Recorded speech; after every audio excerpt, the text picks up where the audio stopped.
A special day here at Miller Park in the state of Wisconsin and across America as our special coverage of Operation Home Base continues. This is the Fox Sports Wisconsin check-in today, where our Wisconsin military are receiving T-shirts and game tickets to honor their hard work. It's the Phillies and the Brewers, Game 4. Of the 1.3 million combat veterans, the men and women of all branches of service, 32,000 sons and daughters are from here in Wisconsin. Hundreds of them are with us today in the stands and are represented on the field for the first pitch. Those involved: U.S. Army veteran Hector Sepulveda, U.S. Navy veteran Lee Phipps, U.S. Marine Corps veteran James Brooks, U.S. Air Force veteran Felina Fowler, and U.S. Guard veteran Edward Gleason. They are all joined on the field by Adjutant General of Wisconsin, Major General Don Dunbar, for today's first pitch, as we honor those who are serving our country, and they will come out now and make their first pitch here at Miller Park.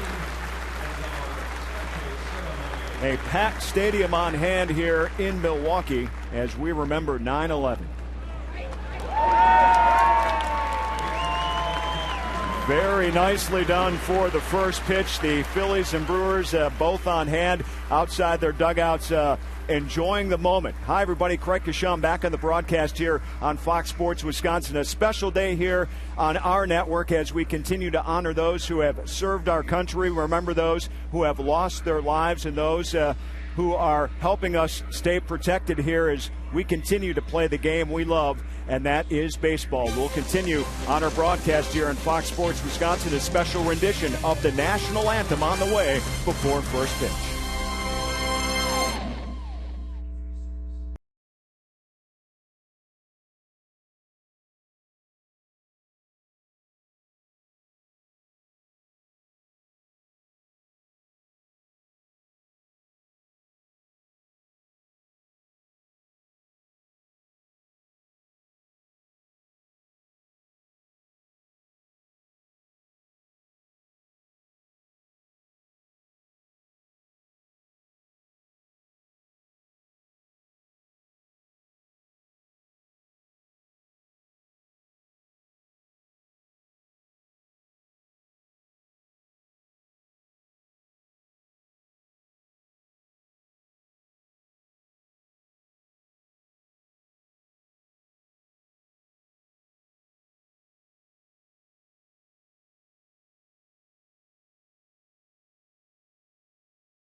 Today, that the world we know changed forever.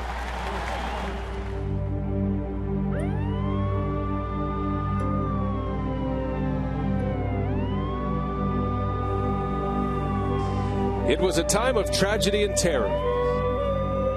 Today, our fellow citizens, our way of life, our very freedom came under attack in a series of deliberate and deadly terrorist acts.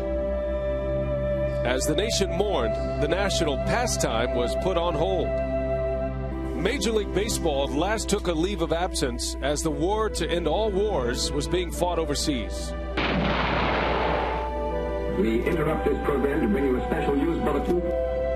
30 years later, the world erupted again.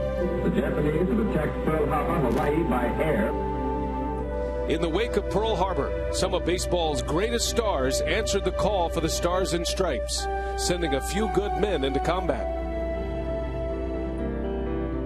A half-century later, a natural disaster put the Fall Classic on hold as the Bay Area crumbled. I'll tell you what, we haven't heard.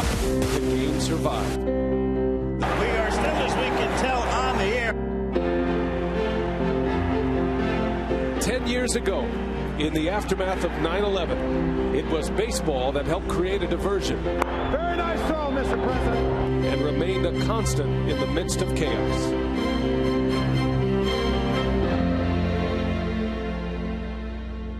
Beautiful Miller Park. Thank you for joining us here today. Today, in fact, marks a solemn occasion in our nation's history. The 10th anniversary of the tragic events of September 11th, 2001.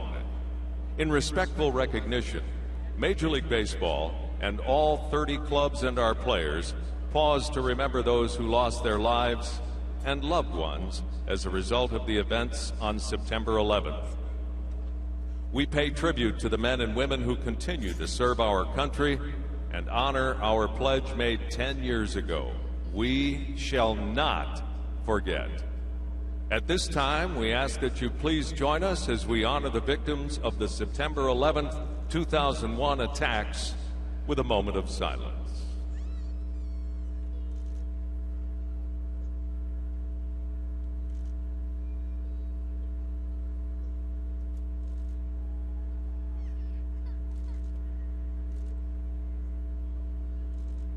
And now, ladies and gentlemen, please remove your caps. As color guards from the Milwaukee County Sheriff's Office, the Milwaukee Fire Department, and the Milwaukee Police Department present our nation's flag.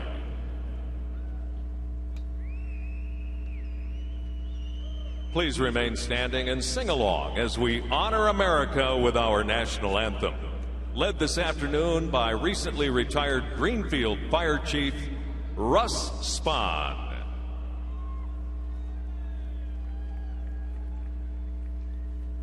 Oh, say, can you see by the dawn's early light what so proudly we hailed at the twilight's last gleaming, whose broad stripes and bright stars through the perilous fight o'er the ramparts we watched were so gallantly streaming, and the rockets' red glare, the bombs bursting in air, gave proof through the night that our flag was still there. Oh, say does that star-spangled banner yet wave o'er the land of the free and the home of the brave?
ceremony pregame today to get us ready for Brewers-Phillies baseball on Fox Sports Wisconsin. Brian Anderson with Bill Schroeder, Telly Hughes, and the game's first pitch is in there for a strike, and away we go. Shane Victorino leading off for Philadelphia against Giovanni Gallardo. The pitching matchup today, Gallardo and Vance Worley. And the Brewers trying to salvage the final game of this 4-game series. Gallardo coming in 15-10 with an ERA of 3.71. Yeah, the Brewers will look to their opening day starter to try to snap a losing streak that has reached 5 games now. But Rock, I guess if there was ever a day to gain some perspective on a 5-game losing streak, it is today after an emotional ceremony here at Miller Park pregame. Yeah, it was very good to see both teams lined up in front of their dugouts. I mean, reflecting on where they were, what happened 10 years ago, and perhaps that may very well, relax the Brew Crew a little bit. I think they've been a little bit tight during this series, and the big picture, what's really important in life, although it's very important in the pennant race, but sometimes days like this will relax a guy out there in the field. It's a beautiful day for baseball here in Milwaukee. Great to have you with us this afternoon. As Victorino lifts one high in the air, Lucroy giving it a look, and it is in the first row. Let's give you the Philadelphia Phillies lineup today. Charlie Manuel has some of his big guns back in there. It's brought to you by Piggly Wiggly. Shane Victorino, Placido Polanco, and Hunter Pence. Then Ryan Howard, his second start of the series with Raul Ibanez and Pete Orr. Brian Schneider will do the catching today. Michael Martinez, the switch hitter, and Vance Worley is on the mound batting ninth. And you can tell that Charlie Manuel doing his best he can to stack up as many left-handed batters against Giovanni Gallardo, who is making his 31st appearance of the season. And it is a big start for Gallardo and the Brewers. They need a victory today. The lead in the National League Central is down to 6 games. Brewers just 6 days ago had a 10.5 game lead in the division. No, not a bad guy to have out there in the mound. Giovanni has been very good here at Miller Park this year. 9-2 and a 3.18 earned run average. As you see the umpiring crew, Wisconsin native Jerry Davis behind home plate. He's the crew chief. Gibson, Hernandez, and Tishner from first to third. Full count to Victorino. And there's a strike call. Victorino is rung up on the 8th pitch of the at-bat. Gallardo starts his afternoon with a strikeout. Now defensively behind Gallardo this afternoon, Ryan Braun, Niger Morgan, and Corey Hart in the outfield. Taylor Green gets to start at third base with Betancourt and Ricky Weeks at second. Prince Fielder at first. Jonathan Lucroy does the catching. Defense brought to you by Blaine's. And Ricky Weeks finally returning to the starting lineup. And because Weeks is back, that gives Renicky a little flexibility around the infield, not just with Taylor Green, but also with Jerry Hairston. And you might see Hairston get some time at short. Green's going to get some time at third base. And get everybody back. You know that Ricky Weeks is going to be a nice addition to that batting order that right now is struggling a bit. Now, Brewer pitching has not been too bad in this series, but just have not been able to score a lot of runs. Phillies pitching staff has shut him down. On the ground to short, Betancourt backhands it and makes the play for out number 2.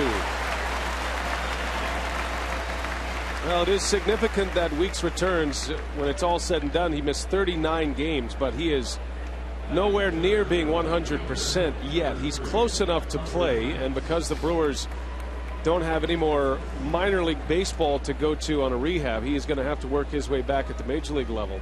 The minor league seasons are over with now. And Weeks will play. He'll get the start today. Ron Renicky saying he might play 4 or 5 innings and a couple of at-bats, basically on a spring training schedule, and then he'll make some moves after that. The key is not what Weeks does at the plate. It's his lateral movement, his explosive movement coming out of the box. And running the bases, particularly hitting the bases as he goes around, not at full speed and a little bit tender still.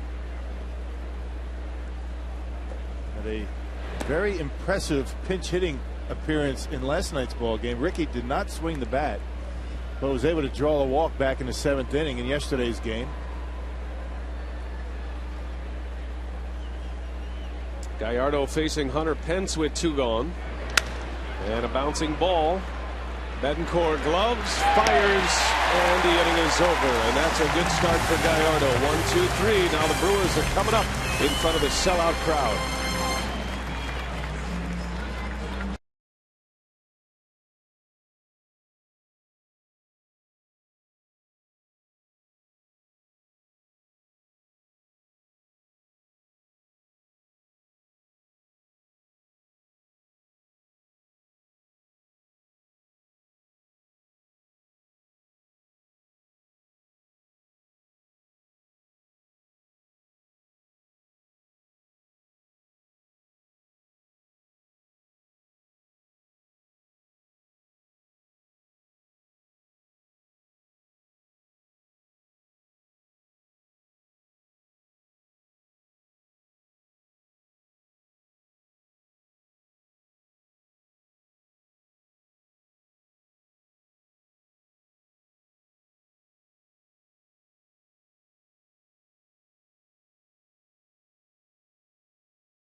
So the Brewers coming up against Vance Worley, who's been a big winner for the Phillies, and a former Philly player, Ron Renneke, in search of his first win against the Phillies here at Miller Park. Piggly Wiggly batting order for Renneke today. He's got Hart, Morgan, and Braun, Fielder, and Weeks. Ricky goes right back into the 5-hole today. Taylor Green bats 6. Betancourt, Lucroy, and Gallardo rounded out. And just when you think you're done with a run of great pitching, here is Vance Worley, not necessarily a household name, but look at the numbers for Vance Worley. 11 wins. He is 11-1 this year, and the Phillies do a lot of winning when he's on the mound. Yeah, he's bounced between AAA Lehigh Valley and the Philadelphia Phillies. He's bounced back and forth a couple of times and has not lost a big league game since May 29th against the Mets in New York. This guy's been pretty good. And let's check the defense behind Worley. Raul Ibanez, Victorino, and Hunter Pence in the outfield. The infield is Polanco, Martinez, Pete Orr, and Ryan Howard. Brian Schneider does the catching as he normally does with Vance Worley on the mound. Philadelphia enters today's game having won each of Vance Worley's last 14 starts.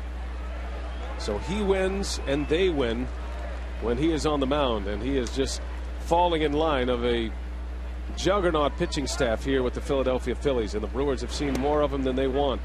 As Corey Hart takes a strike. And what that means to me is he's due for a stinker. Nobody's that good that long. It's a streak that began on June 18th. Worley has not felt the sting of a loss since mid-June.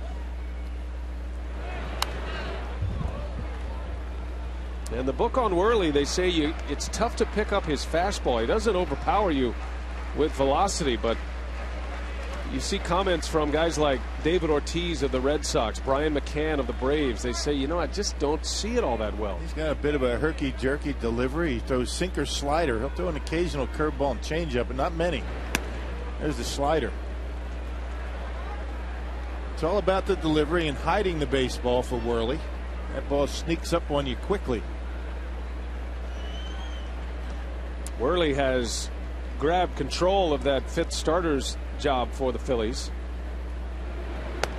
It belonged to Kyle Kendrick before the Phillies made a trade, or rather assigned Cliff Lee via free agency. That bumped Kendrick out, put Joe Blanton in that spot.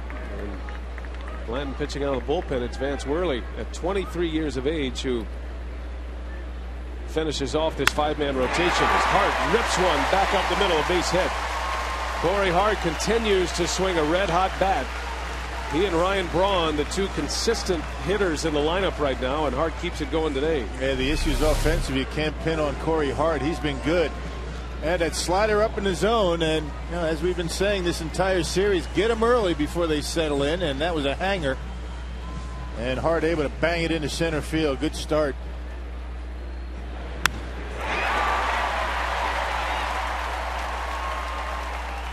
Well, how important will it be for the Brewers to get an early lead today? You lose the first three, you don't want to be playing from behind. Nyjer Morgan back in the starting lineup with the right-hander on the mound. Nyjer hitting .307 coming in. Has 4 homers, 33 driven in. And up there to bunt. He gets a good one down.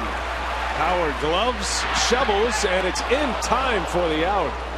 There have been a ton of close calls at first base, and none of them going the Brewers' way at this point. That'll go as a sacrifice bunt, and Hart will advance to second base. Yeah, last night and the night before, bang bang plays going the way of the Phillies, and this one here today. What a bunt by Morgan. It looked as though he was going to be able to beat it, but just able to get him at first base. Yep. Yeah, good call. Half a step. I was talking to Ron Renicky about the close plays, the line drive outs, the plays that change games. And when the Brewers were going well, they were getting those hits and getting those calls. And now that they're in a bit of a slide, they are not. But Renicky was quick to point out, you have to make your breaks as well. And he is anxious to see a turnaround with this ball club today after dropping 5 in a row. Yeah, everybody has line drive outs, hard hit balls, but you can't pin bad calls and bad breaks on losses. Now Ryan Braun with a runner at second. This offense is built for this kind of inning. Hart reaching base, whether it's a single or a double. Morgan bunting him over, putting him into scoring position. And then the big boys, the run producers, driving them in, Braun and Fielder.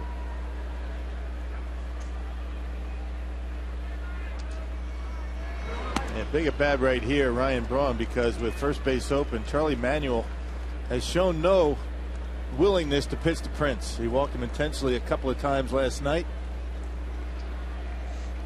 And hanging it and leaving it up to the number 5 hitter. 2 balls and a strike on Braun. Hitting .331 to start play today. And a swing and a miss.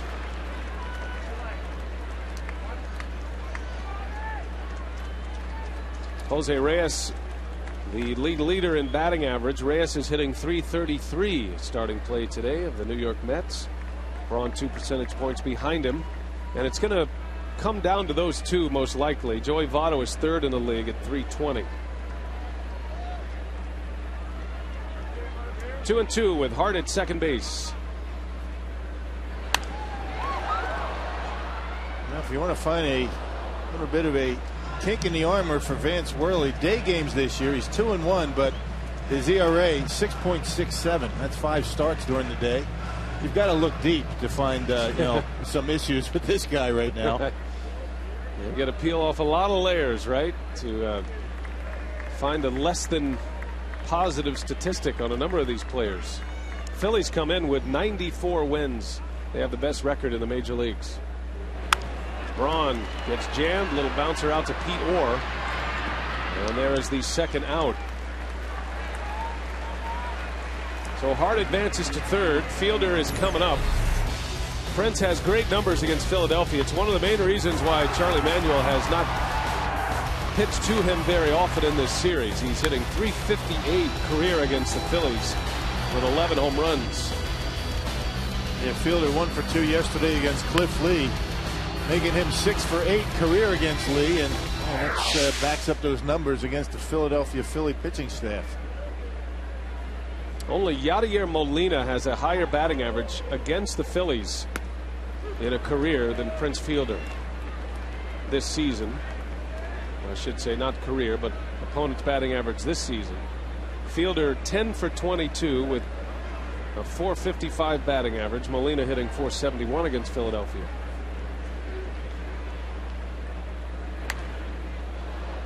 And there's that fastball that gets in on the hitters. When you look up, you say, wow, that's got to be a 95-mile-an-hour fastball. And it's 88, 90, 91. Yep.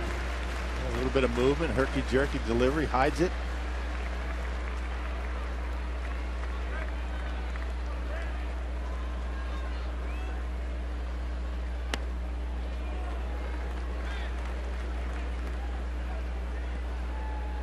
Fielder with 31 home runs, has 108 driven in. He's second in the league to Ryan Howard in RBIs. It's been a very quiet series for Prince Fielder. He's been on base a lot, but hasn't been up with much of a chance to drive in runs.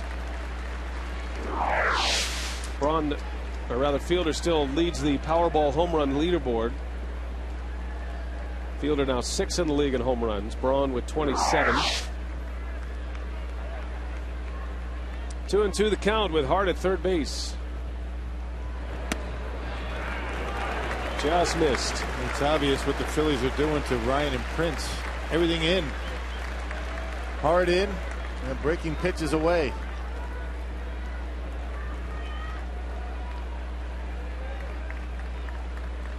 See what he gives him. 3-2. Back in there, and he gets him on a called strike 3. So Worley strikes out Fielder. And the Brewers cannot score in the first.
Wisconsin is presented by Menards. Save big money on all your home improvement needs at Menards.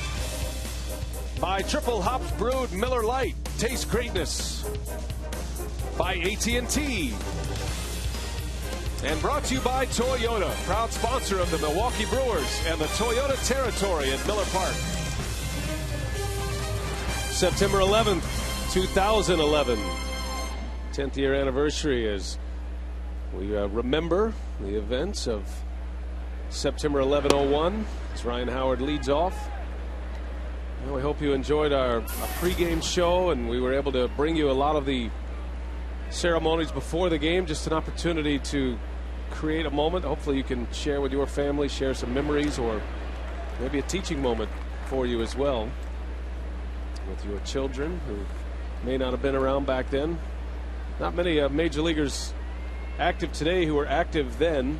It's interesting hearing from Ryan Braun. He was in high school when the towers went down, the terrorist attacks, and that kind of shakes the perspective a little bit. Here's a guy who is a well-established major leaguer and just a high school player reflecting. on that moment. Everybody remembers where they were. I mean, it changed the way we do things forever.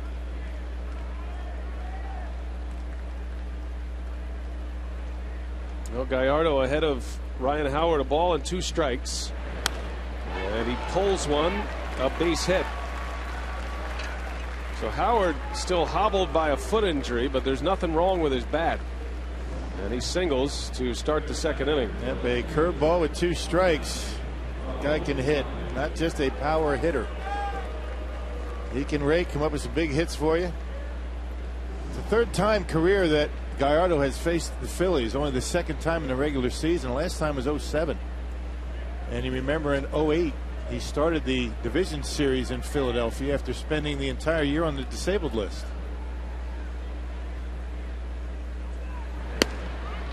Gallardo blew out his knee that year.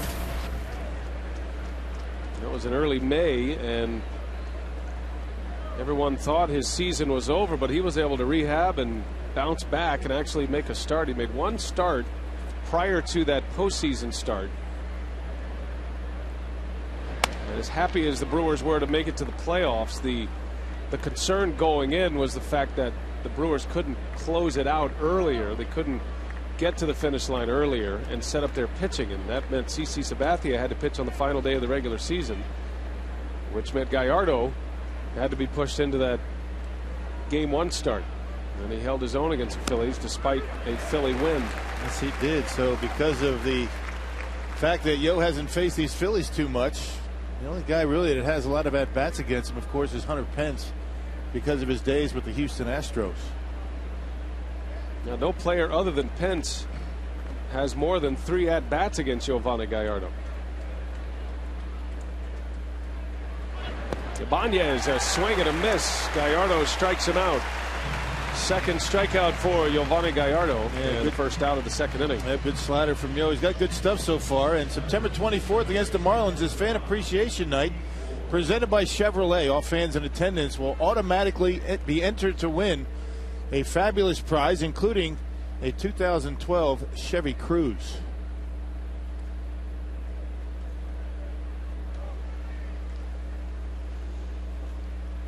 Here is Pete Orr, Philadelphia's 2nd baseman. The Phillies are still without Chase Utley and Jimmy Rollins. Rollins is active, but they're only going to use him sparingly to pinch hit occasionally.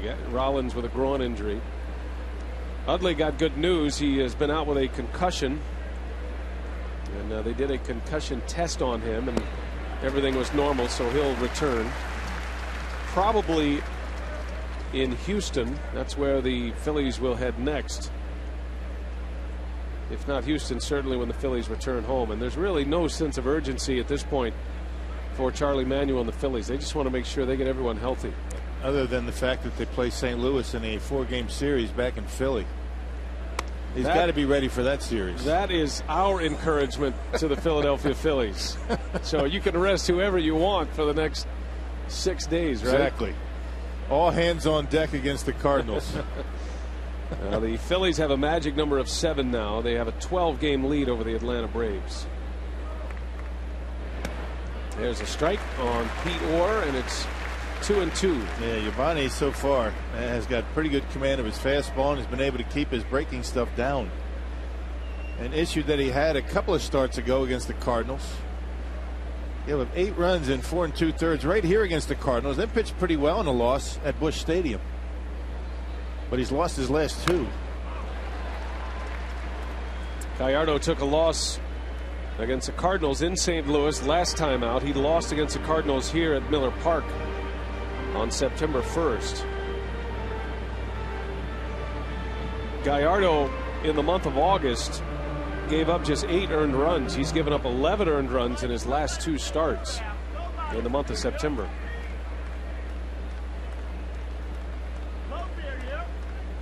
Two and 2 on Orr, and a fastball just missed.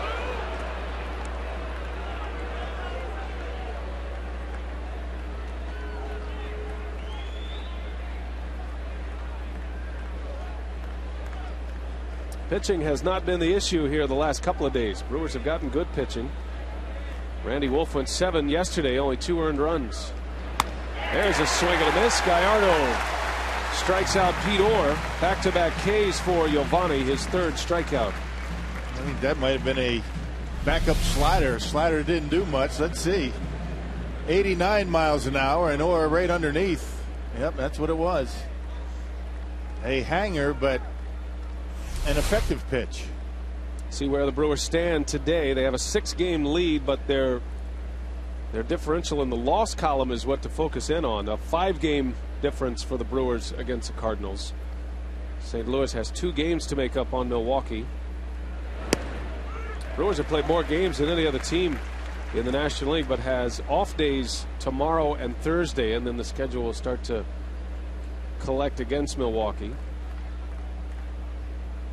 So the magic number is 11 for Renick's crew with 15 to play.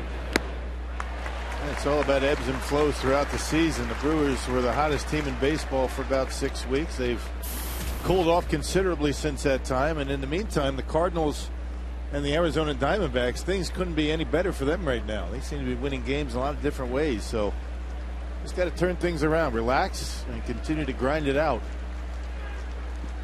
Little half swing. Did he go? Yes, he did, says Todd Tishner. Schneider rung up. And Gallardo strikes out the side after a leadoff single. Ricky Weeks will lead off when we continue. No score at Miller Park.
Against the Cubs in the 2nd inning on a Wednesday game, July 27th. A severe ankle sprain is right. He almost rolled it. Everybody thought it was broken the way it looked. It was a horrific looking injury.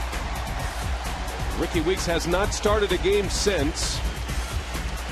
It's been since the 27th of July, and here he is, ready to make his first start since and his first at bat. With a starting role, he did appear last night, but this crowd on its feet to welcome Ricky Weeks back to the starting lineup. Just like last night in his pinch hitting opportunity, standing ovation. The people in Milwaukee here understand the importance of Weeks to this lineup.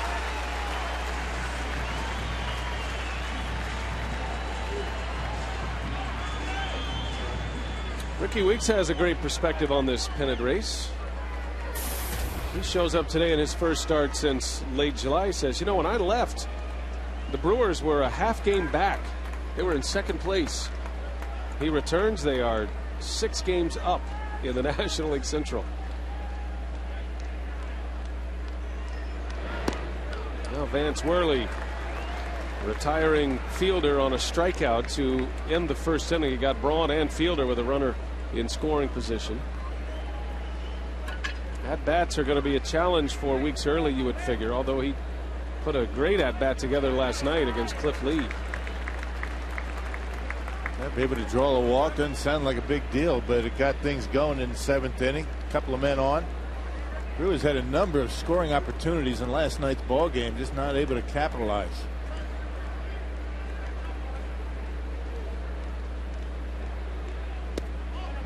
Well, to go 7 weeks without seeing big league pitching is a challenge for anyone. Ricky Weeks is an all-star second baseman because of his bat. 19 homers, 43 runs batted in. And you wonder how long it'll take him to feel comfortable at the plate. He takes a strike. That's a long time to sit around and just taking batting practice for a couple of weeks. Usually takes a little bit more than that as long as he was out. Most guys have the opportunity to get out on rehab. Not the case. Nothing going on.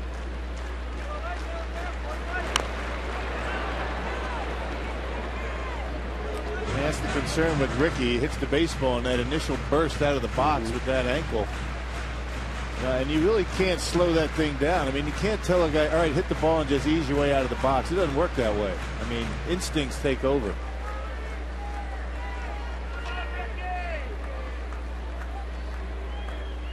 Full count. Worley facing Ricky Weeks to start the second inning. And Weeks takes ball 4, so 2 walks, which is a bonus in 2 areas. Not only is he getting on base, but he is seeing a lot of pitches here in his first 2 at-bats. Yeah, reminder, Hank Aaron recently sat down with the Fox Sports Wisconsin team for a one-of-a-kind interview, and we'll bring you parts of this interview in upcoming Brewers Live pre- and post-game shows. Tuesday during Brewers Live pregame at 6:30, you could hear Hank Aaron's thoughts on Prince Fielder as a player compared to Ryan Braun. And then tune in on Wednesday at 10:30 for a half-hour special, In My Own Words, Hank Aaron. Aaron will go more in depth on how the game has changed, his childhood heroes, and his love of Wisconsin, where he started his professional baseball career. Taylor Green getting to start at third base.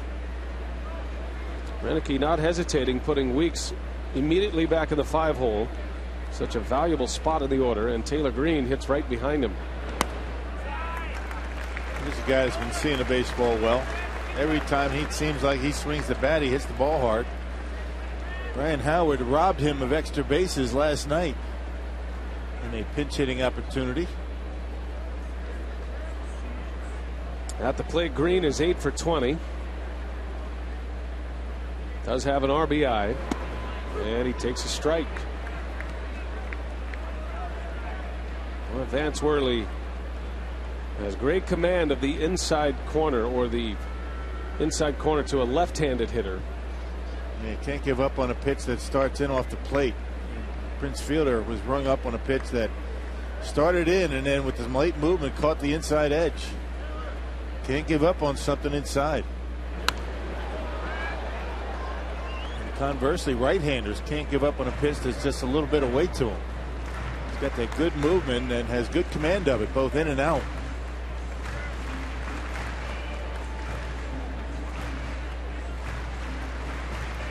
Question is that American flag on the back of his jersey going to be able to stay put for this entire game?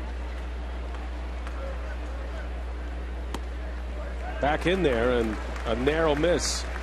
You see hitters jump away on these pitches, and they almost come back into the strike zone. That's the pitch he got Fielder on. Called strike 3 in the first. Now let's see. I doubt the second time through you're going to see the same thing. Everybody understands what he's trying to do. There's another one. Time after time, my fault. That's what he's going to continue to do until you make an adjustment. I tell you, we saw Roy Halladay, we saw Cliff Lee, and now Worley really command the inside corner. And there it is. It started off the inside corner with late movement, catches the inside part of the plate. It is no fluke that he is 11-1 with a 2.85 ERA. He's got pretty good sample size now to gauge his season. And I'm sure he enjoys all of the accolades going to the big four of the Phillies. Doesn't mind at all. He slips right into that 5 spot in the rotation, and he's the guy that's been doing the most winning as far as a percentage goes. Uni Betancourt now with a runner on.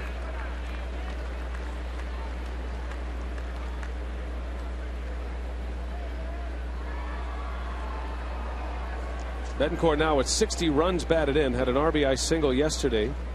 It was 1 for 4. Drove in the first run against Cliff Lee yesterday. Betancourt had 2 RBIs on Friday night.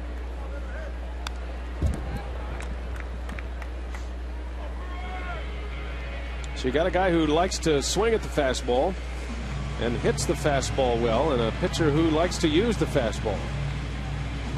Just about everything out of Worley's hand is going to have some, velocity to it. The sinker and the slider. It's those slow breaking pitches that seem to give the problem. Base hit to left as Betancourt singles, starting to heat up a little bit at the plate, and now 2 on with 1 out for Jonathan Lucroy. Yep, laid back nicely on his slider that stayed up in the zone, similar to the slider that Corey Hart was able to hit hard into center field. Brewers have not had much success on the fastball, but sliders. And there's a hanger right there that Betancourt is able to hammer into left.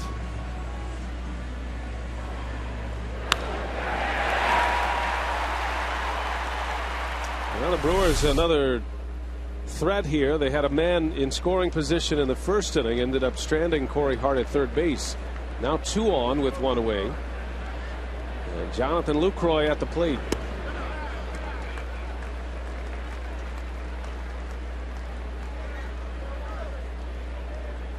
Lucroy narrowly missed a 3-run home run yesterday. Had the sound, had the arc. I think everybody thought it was gone. I certainly did. Lucroy thought he got it as well, but it ended up just in front of the wall in left field. Everything but the distance, and that's the important part. Just got under it a little bit.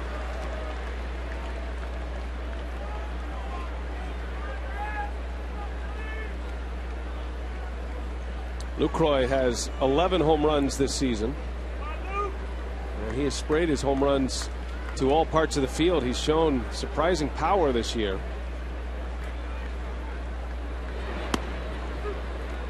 And like most hitters, when he's going well, you see him drive the ball to the opposite field. That's always a good indication that a hitter is staying on it. And they're giving him a lot of room out there in right center. They got Victorino shaded just a little bit over toward left. A lot of room out there in the gap.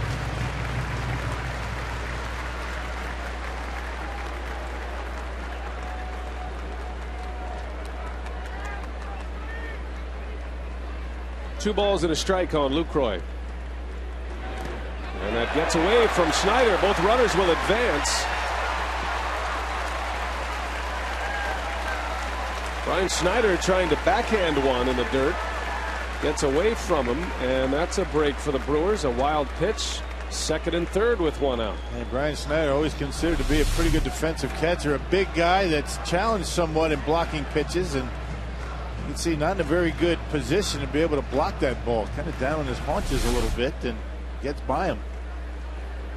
Pretty good defender, but no Carlos Ruiz. Not too many are. You got to be expecting a ball in the dirt with a breaking ball.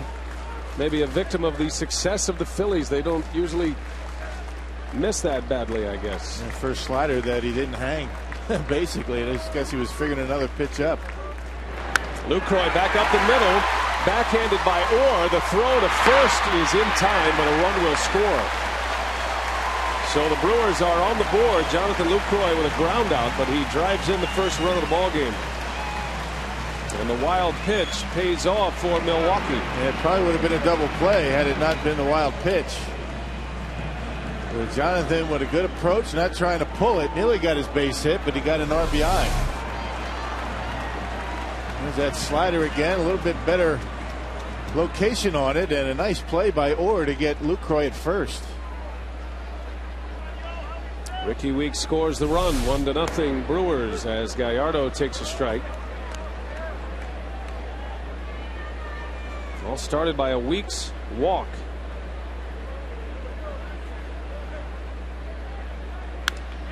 Back up the middle, here is Martinez.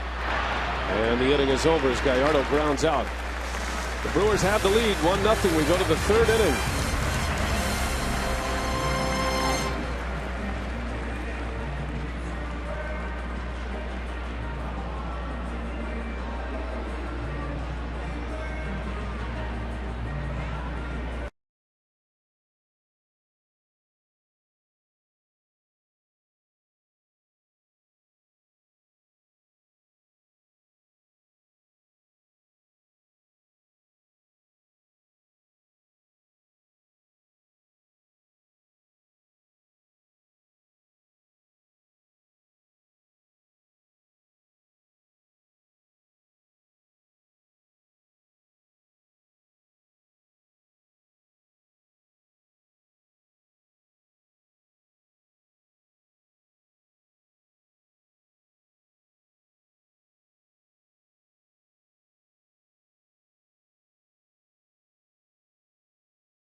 But as for me, the question has already been answered.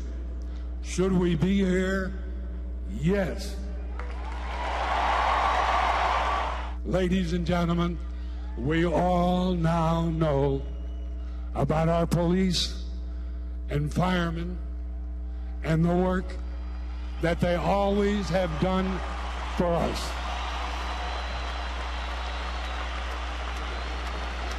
The great words of one of the great broadcasters in the history of the game, Jack Buck.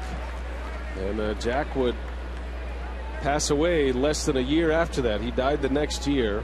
And those remarks and those memories still reign true to this day.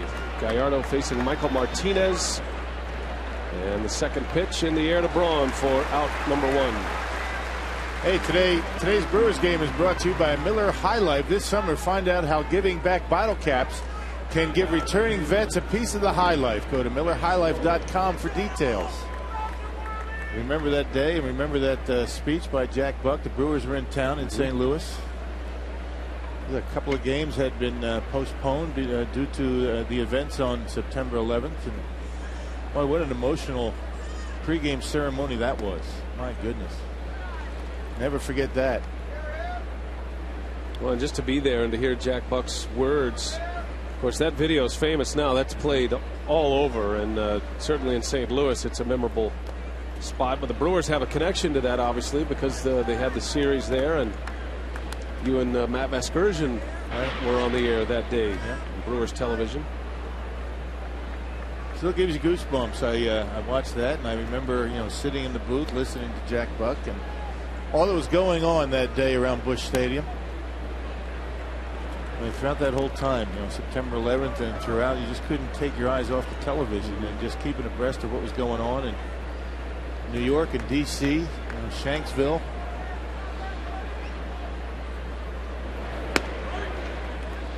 Well, Vance Worley draws the walk on 4 pitches. Gallardo walks the opposing pitcher. And a base runner with 1 out, going back to the top of the order now, and Shane Victorino.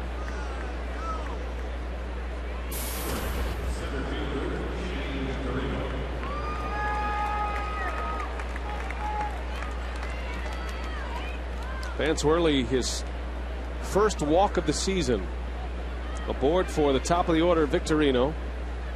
Gallardo struck him out looking in the first inning. A big inning for Giovanni Gallardo. The Brewers haven't had many leads in this series, and it'd be nice to have that 1-0 lead. You got to run in the second inning, keep the Phillies off the board in this inning, get some momentum, establish some momentum today.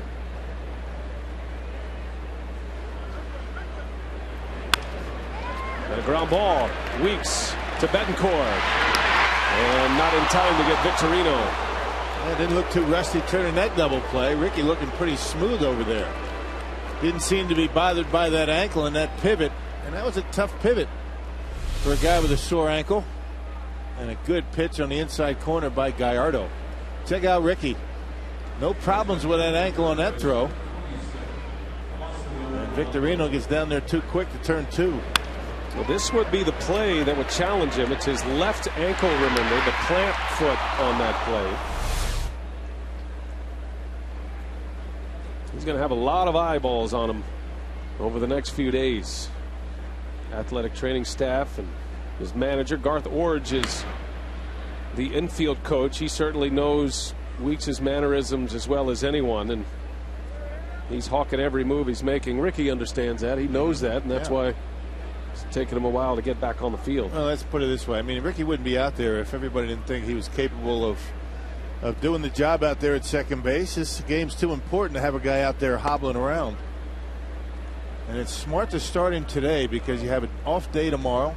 Tomorrow will be an important day to get some treatment and be ready for the game Tuesday against Colorado. Rockies are in for 2 games, Tuesday and Wednesday. Brewers are going to have to win out to split this homestand. They've dropped the first 3 already.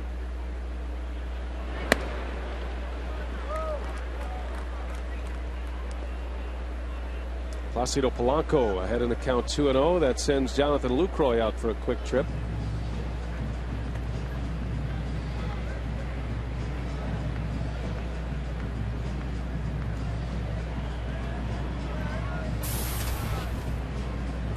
Polanco homered yesterday.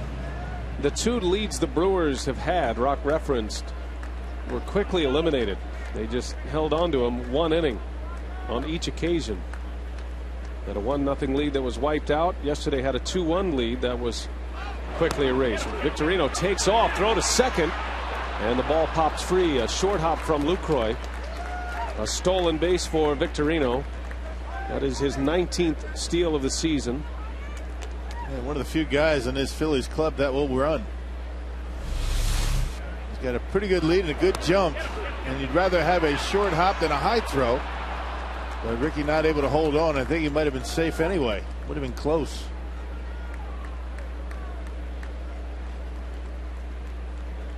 Not a bad throw by Luke.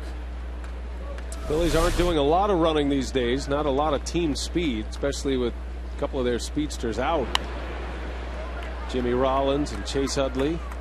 But Victorino is still stealing bases at a high success rate. And 19 out of 22 now. Not a bad percentage. Had 34 stolen bases last year.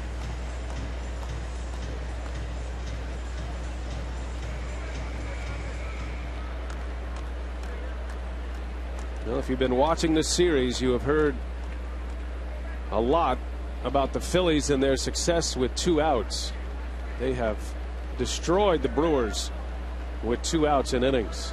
Most of their runs have come with 2 outs. Bouncing ball up the middle. Betancourt makes a play, turns, fires in time. What a play! Uni B with a terrific play at short. An inning ender. Boy, he's taken his defensive game to a new level.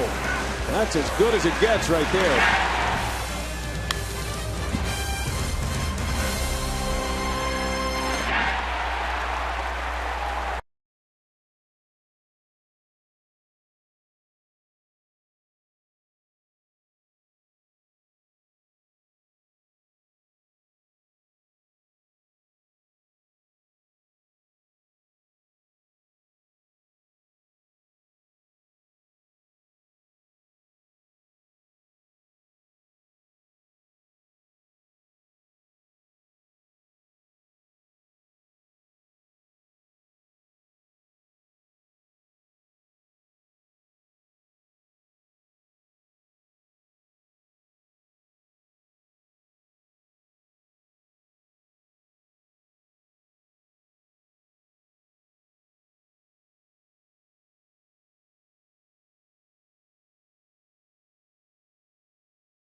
Presented by Piggly Wiggly, the official supermarket of Fox Sports Wisconsin. By Ho Chunk Gaming Wisconsin, your ticket to more. And by Subway. Try our $5 featured footlong of the month. Subway, where winners eat. Beautiful day here in Milwaukee, Wisconsin, and we are pleased to be joined by Major General Don Dunbar. He's with the Wisconsin Army National Guard. It's a patriotic day here. It's the 10th anniversary of September 11, 2001, and it's great to have you here with us, and we're looking forward to our chat today. As I noticed you threw out the first pitch. A little low, You did a great job, and you had a number of your folks out there as well. We'll get into that in just a moment. Welcome to Milwaukee. Welcome to Miller Park. It's great to be with you, Brian. Thank you so much. General Dunbar will be joining us this inning, and let's just, we get a lot of perspective, obviously, but what's your perspective of this day? How do you view 10 years of the terrorist attacks? Well, this is I think, an important day for the country. I was actually in Washington, D.C. on 9/11. I wasn't in the Pentagon, but I was close to the Pentagon. So I have poignant memories from that day. I can tell you that I'm very proud as a military man what we've been able to do for the country in response. Corey Hart in the right, and Pence is there to make the play. One away. So the point I would give you is the soldiers and airmen in the National Guard that I'm privileged to command, and all the military have just done such an extraordinary job. And the other perspective that I have is of the price that the families who have lost loved ones, both on the days of the attack and then since then in the military. There's just not adequate words to thank them for what they've been through. Yeah, talk a little bit about the National Guard and specifically the Wisconsin National Guard. A bunch of the servicemen and women have been on deployments. What's the status right now with folks in Wisconsin? Well, right now we're actually at a fairly low point with our deployments, but we have deployed over 14,000 since that day, since September 11th. We peaked in 2009 with about half of our force of 10,000 overseas in Iraq, Afghanistan, the Horn of Africa. And we have a few deployments coming right up in the next year or so that I really can't talk about, but the formations are getting ready to go. So we continue as a National Guard to evolve. National Guard used to be sort of a... Nigel Morgan into deep right, and that is over the head of Hunter Pence. Morgan on his way to second, and the throw comes in late. Morgan able to keep a fingernail on second base.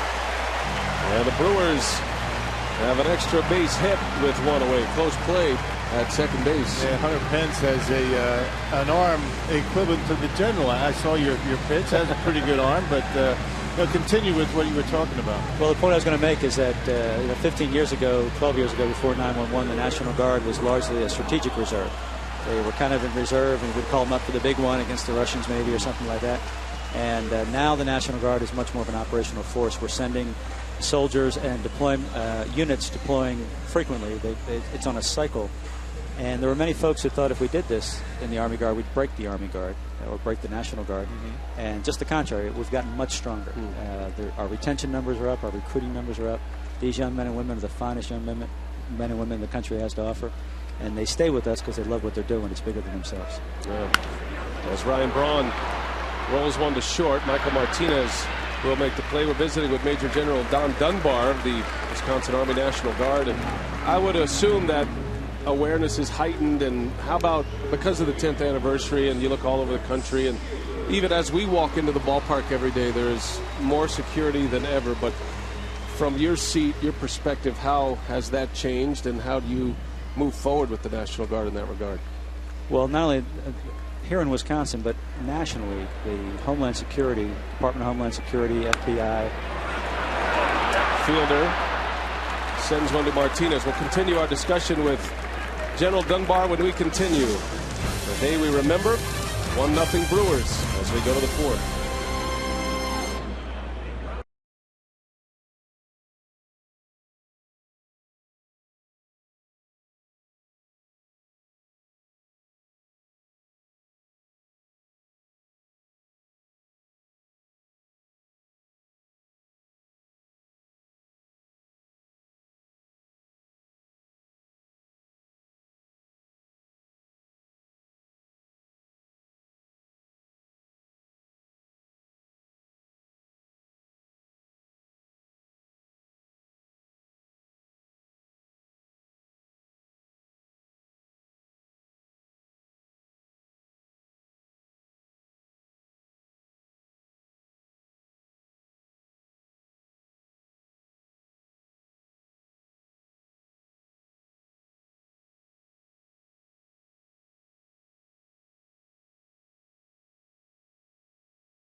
And Major General Don Dunbar is with us from the Wisconsin Army National Guard. And our carsoup.com email the booth question: what are your memories of September 11, 2001? That comes from Mark. And Rock and I have kind of shared our memories, and the generals discussed year activity. But I remember being in Texas. I had a 2-year-old, and my point was Rock and I travel for a living on airplanes, and I was thinking about how fortunate, how scary it was that we weren't on an airplane that particular day. And you're wondering how things are going to change, not just with the profession, but also with the 2-year-old in your arms, how her life is going to be different. And I tell you, General, we were discussing the Flight 93, the Saukville plane that went down, and the defense of our country.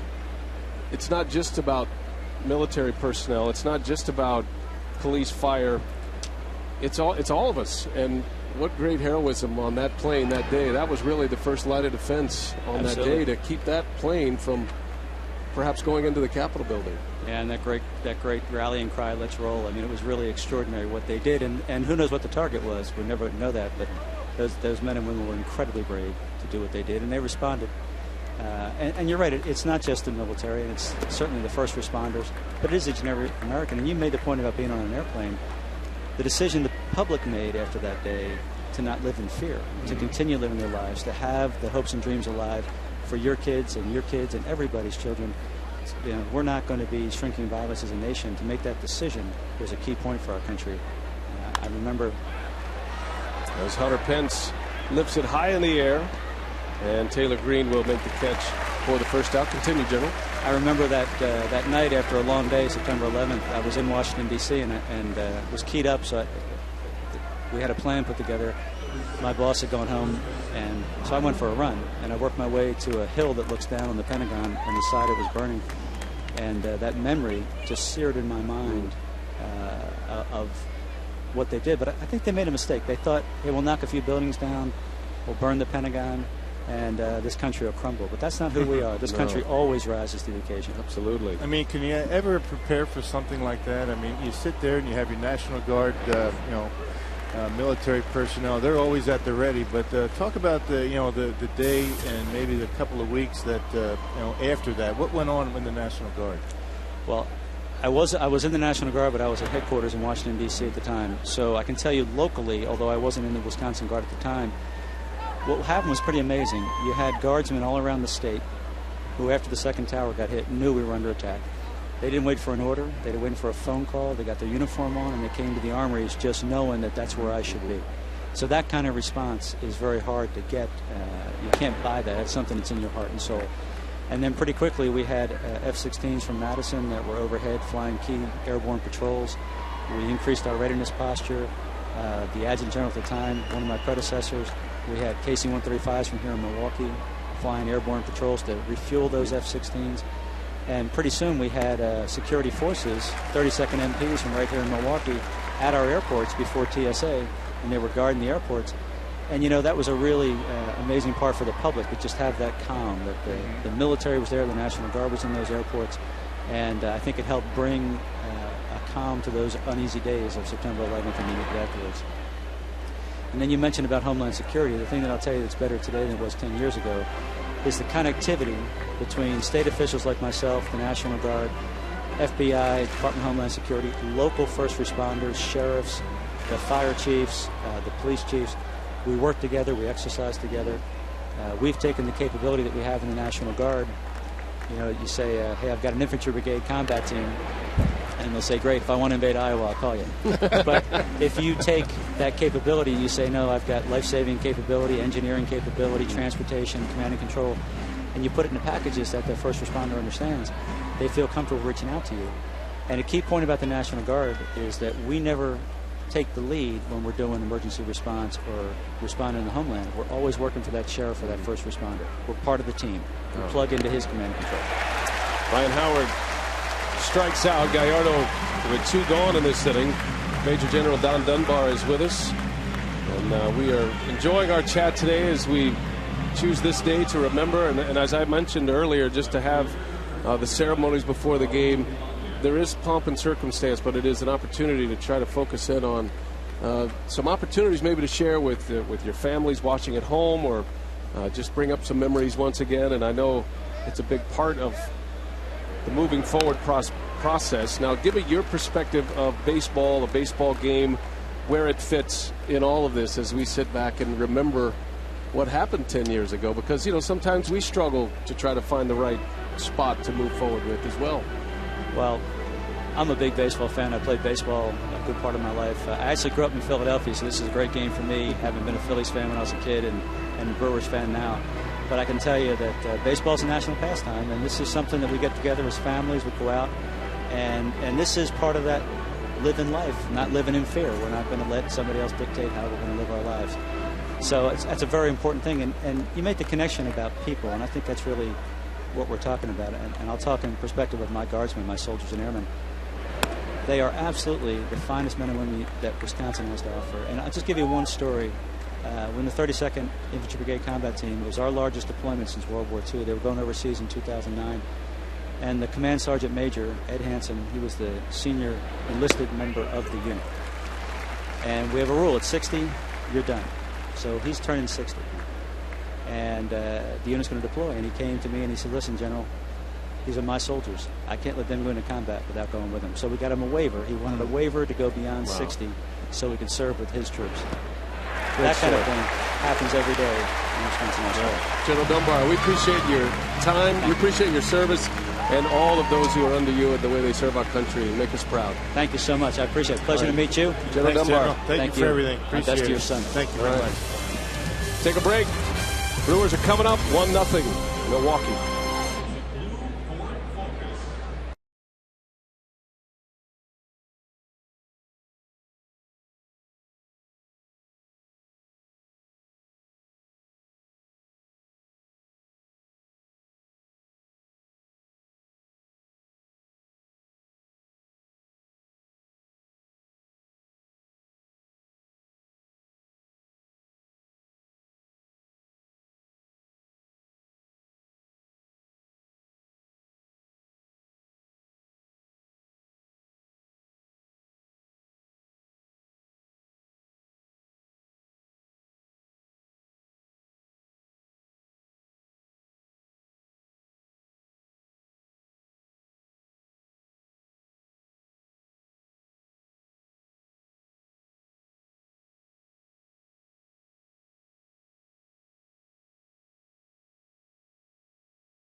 Pitching battle between the Brewers and Phillies, but Jonathan Lucroy would break that seal with a ground out to second. Ricky Weeks will score to make it a 1-0 ball game. Giovanni Gallardo threw 4 innings, 1 hit, 6 strikeouts, as he seems to be right on the mark so far in today's ball game. B.A. All right, Telly, thank you. A sellout crowd at Miller Park enjoying the finale of this series.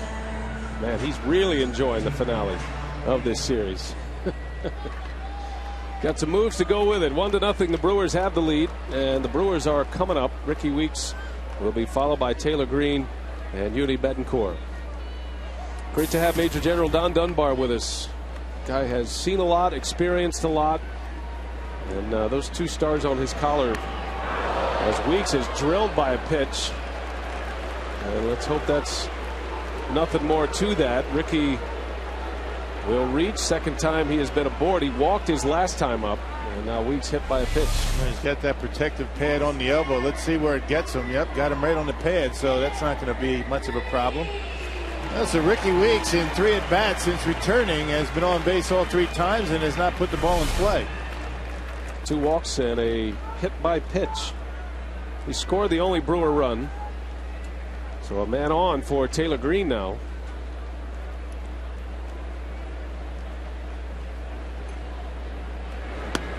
And just to follow up our visit with General Dunbar, the fact that, you know, we continue on our broadcast to try to have our audience reach out, and one of the best ways you can is through the USO, and that's a group that we are closely aligned to, and we do a lot of events with the USO, and I know, Rock, you're well connected to the USO of Wisconsin as well, and so that's the way we encourage you to connect and help, not just with the military personnel themselves, but also the families of the military personnel. Right. Yeah, the USO does a lot of work for the families, and you know, they're opening up a new center, USO center at Mitchell Field coming up when the Brewers are in Chicago.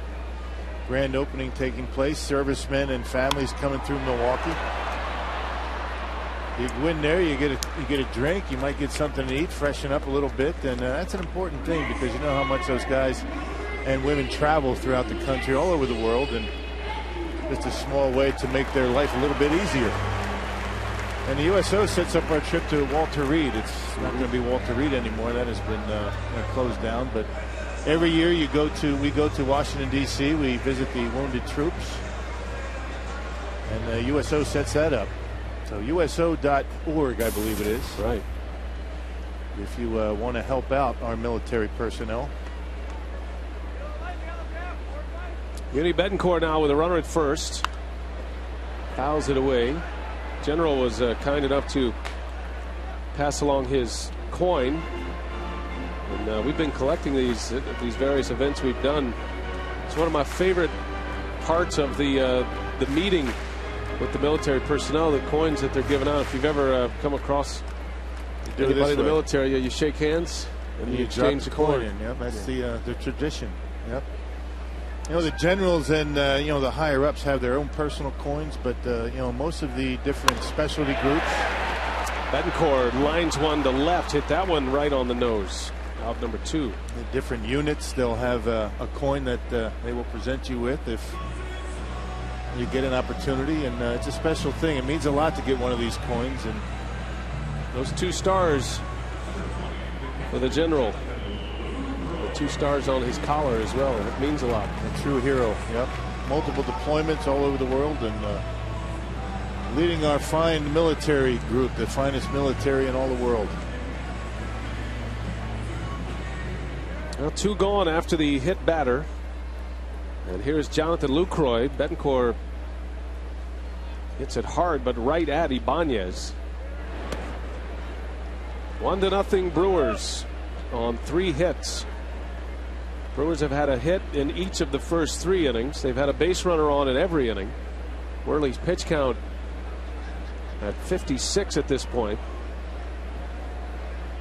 So despite the activity on the bases, he's been able to keep the pitch count down.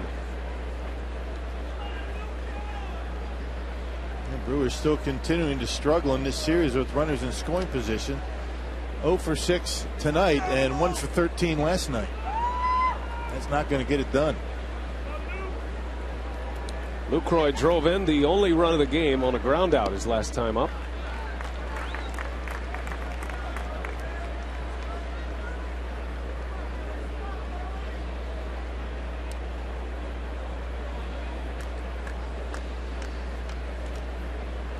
Two balls and a strike.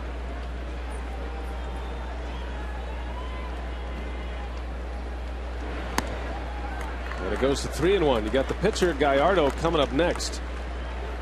Let's see how aggressive Worley wants to be with the 8th place hitter down in the count. I thought Worley might pitch around Fielder in the first inning. He came right after him and struck him out looking. So there's a piece of that mentality that is out there as well for the young pitcher. And a Goes right after Lucroy, a swing and a miss. Yeah, fastball right down the middle, saying here it is, hit it, but able to get it by Luke. Only 92 miles an hour. There's that deceiving delivery that we've been talking about. Not too many big league hitters are going to miss a 3-1 fastball.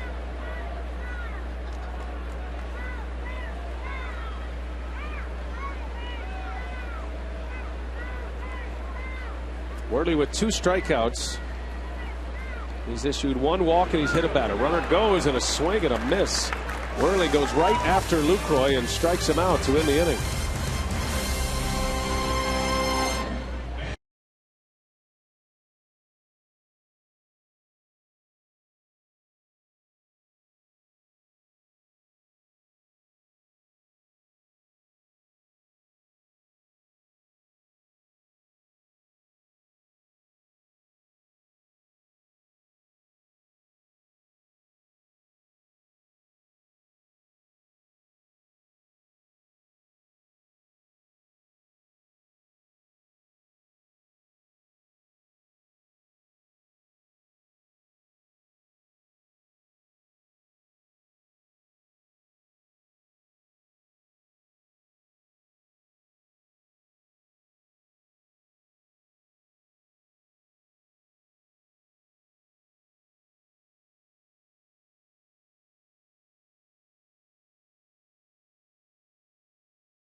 Counted with Lieutenant Colonel Dan Schlegel, the Wisconsin Army National Guard.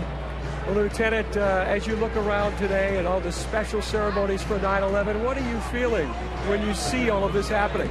Feel great pride in our country and everybody's support for what happened on 9/11, that we continue to remember what happened and continue on with life, but in a new environment that didn't exist before 9/11. How did 9/11 impact you as a member of the U.S. military? Well, it has very personal impact, and obviously because, you know, we're charged to support and defend the United States, and then following through with Iraq and Afghanistan and other operations. It's you know, it's a personal impact. It includes deployments. It includes a lot of extra time and training and a lot of attention for what we do every day, and it affects every day of our lives. You have been deployed to Iraq before. You were over there from 2005 to 2007. Did 9/11 lift the spirits of the Army and the military in terms of just inspiring you guys a little bit more, given what was at stake? It's inspirational, but kind of bittersweet, if you will. I mean, it's inspirational, and you see that in the recruiting. A lot of people joined our all-out volunteer force. After that, and we continue strong recruiting. A lot of people very dedicated to the military and our service. But obviously what happened isn't something that we're very inspired by, and we work very hard to prevent that from happening again. Lieutenant Colonel, thank you so much for your service. Thank you for talking with us today. Thank you very much. BA and Rock, back to you. All right, Mark, thank you. As Pete Orr will reach on a strikeout. It'll be a wild pitch that allows him to first base. So Gallardo picks up his 7th strikeout. But the Phillies have a base runner to start the 5th inning. Yeah, curveball down in the dirt, and that's where you want it on a 1-2 count. As Taylor Green takes over at second base, Casey McGee at third. So as anticipated, Ricky Weeks out. It does come after Weeks was hit by a pitch, but that certainly didn't look like a reason to take Weeks out of the ballgame. Hit him on that protective padding on his elbow. Well, it's a tight one here, 1-0 our score. Got a lot of military personnel in the ballpark here today. A lot of members, active members of the military, a lot of veterans and their families here. Fox Sports Wisconsin donated a number of tickets for returning veterans and families. It was like 1,000 tickets provided between Fox Sports and the Milwaukee Brewers. So a team effort. How inspiring was that? Those thoughts by the general regarding the National Guard personnel that without any orders or phone calls just running to their posts and getting ready for duty. That takes a big sacrifice, leaving your family, leaving your job unannounced and just taking off and preparing to do whatever it takes to defend the country. Laying down your life. That takes a lot of commitment. It's an inspiring story for all of us. Yeah, you bet. And it's happening every day. That's one of the main reasons why we jump on board like we do and do what we can to support, bring light, bring a voice to that effort, try to share some of the stories.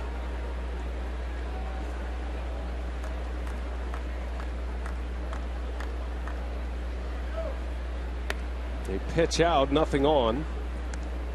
As the count goes to a ball and 2 strikes on Brian Schneider. Gallardo with 7 strikeouts. He has struck out the last 3 Phillies. His last strikeout, a wild pitch, or makes it to first base. Anytime you get a strikeout to start an inning and there's a wild pitch and the runner is safe, it puts you in a position to tie a major league record. Gallardo would love nothing more than that. 4 strikeouts in an inning. I hope that's all it takes is 4.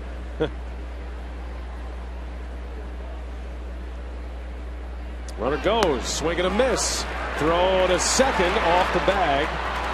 And Pete Orr steals second base, but Gallardo has his 2nd strikeout. That is the first out of the inning, however.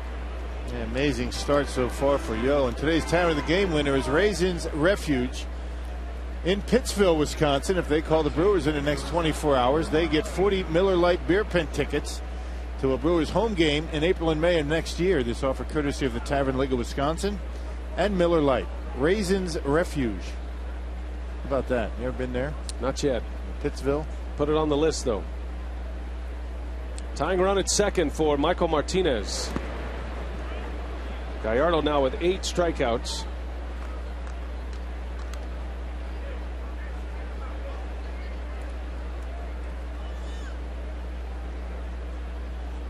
The first one on Shane Victorino, a called strike 3. All of the others have been swinging strike 3s. 1-0 Brewers. Philly half of the 5th inning. Martinez pulls one to Green. And there is out number 2. Or will advance, but the pitcher spot coming up, Vance Worley.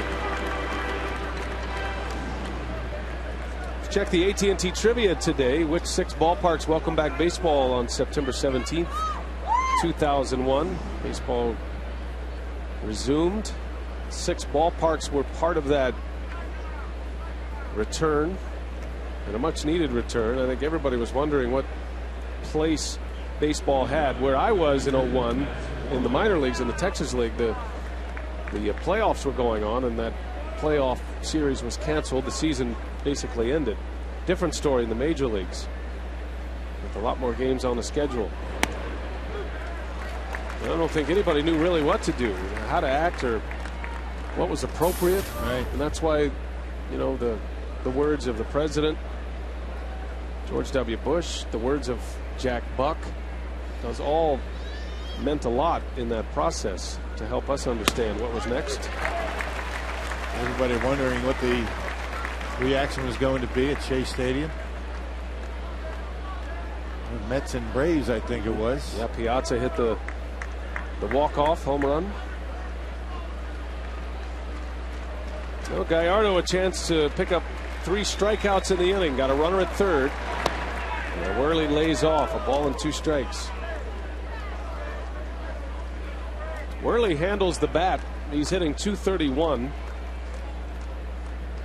Has 9 hits and 39 at bats this year, and he's driven in 4 runs. So not your typical pitcher at the plate.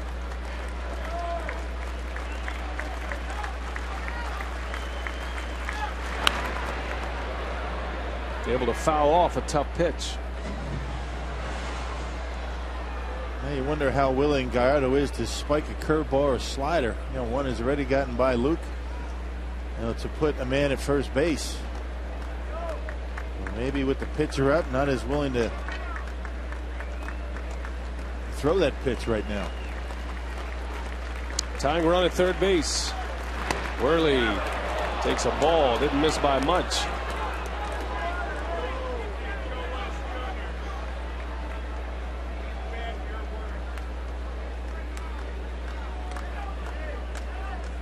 Brewers got their run in the second inning. It was an RBI ground out by Lucroy. That has been it. 2-2. Gallardo deals and a swing and a miss. Gallardo strikes him out. 3 strikeouts in the inning. Stranding a runner at third base. Still 1-0.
We'll never forget. Sports once offered a respite from the real world, but now has become part of it. So often in these sports, those who play are referred to as heroes. But 10 years ago today, and the years that transpired after, we were reminded of who the real heroes are. Once we went on that journey to return to normalcy, it was America's pastime that helped take us there. Heroes come in so many different forms. Today, we make sure not to forget a single one of them.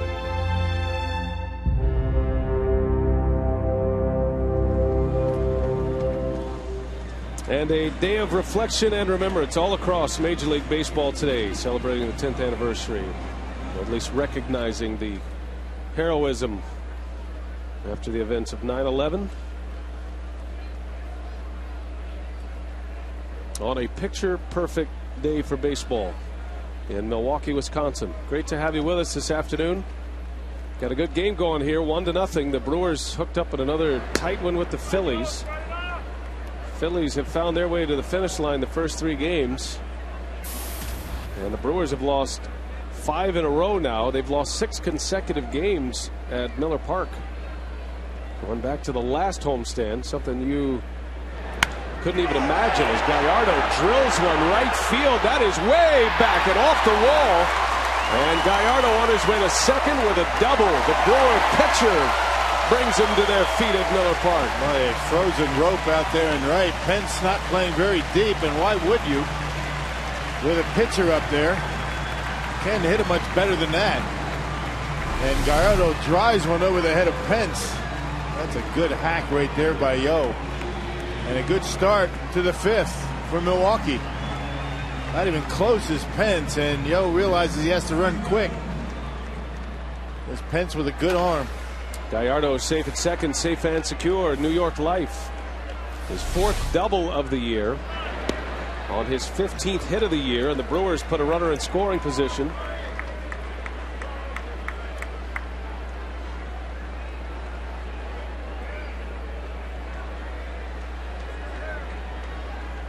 Corey Hart, who has a single against Worley and a line drive out off of him. Set the ball hard twice. And the way this one's going, you got to figure out a way to get Gallardo over to third base with less than 2. Runs are tough to come by today once again.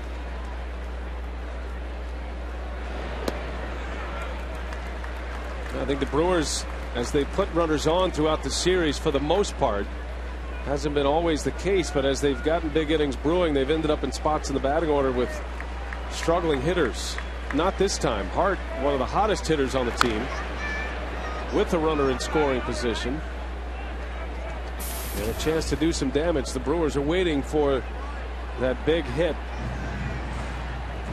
The Brewers are waiting for a big fly with a couple of men on to take a deep breath in that dugout. It's been like pulling teeth getting runs on the board in this series. A strike called outside corner. Hart does not agree. One gone in the inning as Worley picks up his 4th K. AT&T Trivia with 6 ballparks welcome back baseball on September 17, 2001.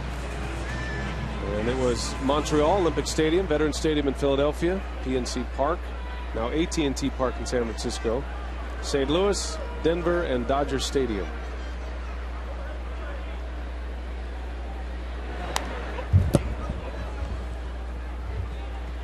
I beg your pardon, PNC Park in Pittsburgh. Well, the Cardinals up 6-0 on the Atlanta Braves. They scored 5 runs off Tim Hudson in the 3rd inning, and they've added one to it. Cardinals are on a roll right now. Brewers trying to weather this storm.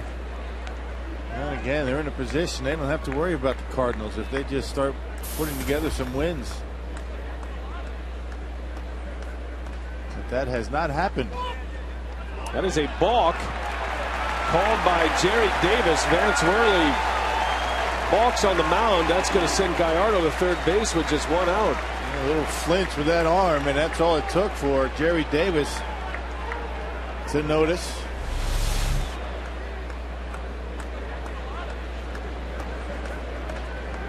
There it is, right there. And a little bit of a tuck with the shoulders. It wasn't much, very subtle. A lot of times wouldn't be called, but Jerry Davis right on it. Now you think about how the Brewers scored their run in the 2nd. It was a wild pitch by Worley that advanced the runners to 2nd and 3rd, and then instead of maybe a double play that would have ended the inning, Lucroy able to get an RBI out of a ground out. Now a balk, runner at 3rd, infield in, as Morgan rips it foul.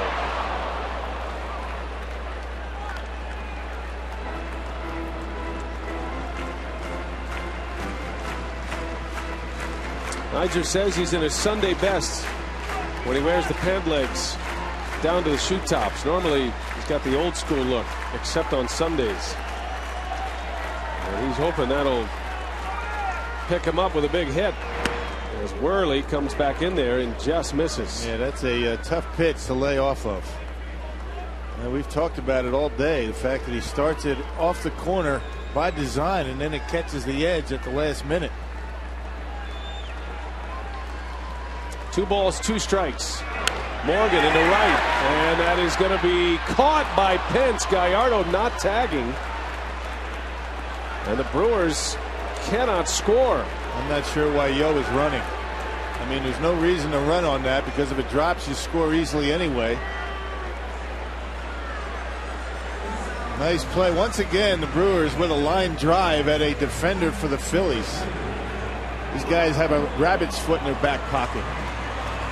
And Morgan hit it well, but no reason why Gallardo busted it down toward home plate. But he's a pitcher, not used to being out there.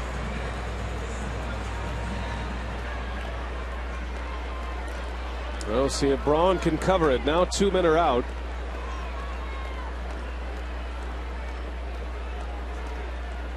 Oh, missed opportunity for Milwaukee right there.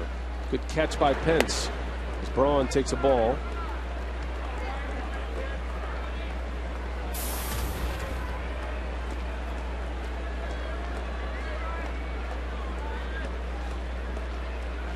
Ryan is 0 for 2, a couple of ground outs. Worley's been able to get in on his hands first 2 times up.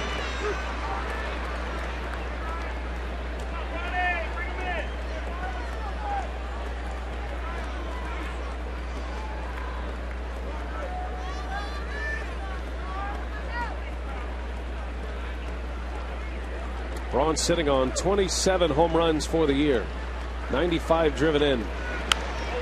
Fouls it away. And just continues to bust the fastball in there to both Ryan and Prince.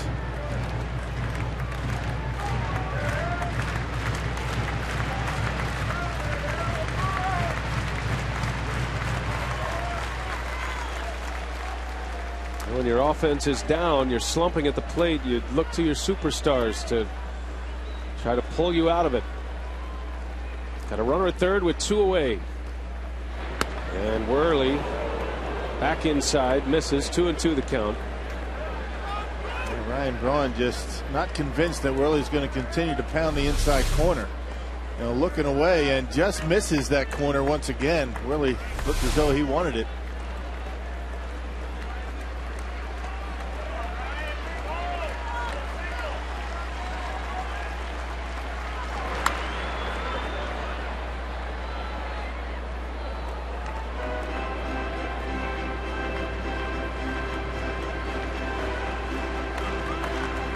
You can just see the command of Worley. You look at the cluster on the Fox tracks, how he's pitching Ryan Braun, coming in off the plate, nothing in the middle of the plate. Working the corners, moving him back. 2-2 pitch. Braun into right center field. Pence is going back at the wall. Pence will make the catch for the out, and the inning is over. It's been that kind of homestand. Brewers still lead 1-0. We go to the 6th.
Air National Guard from Menominee Falls.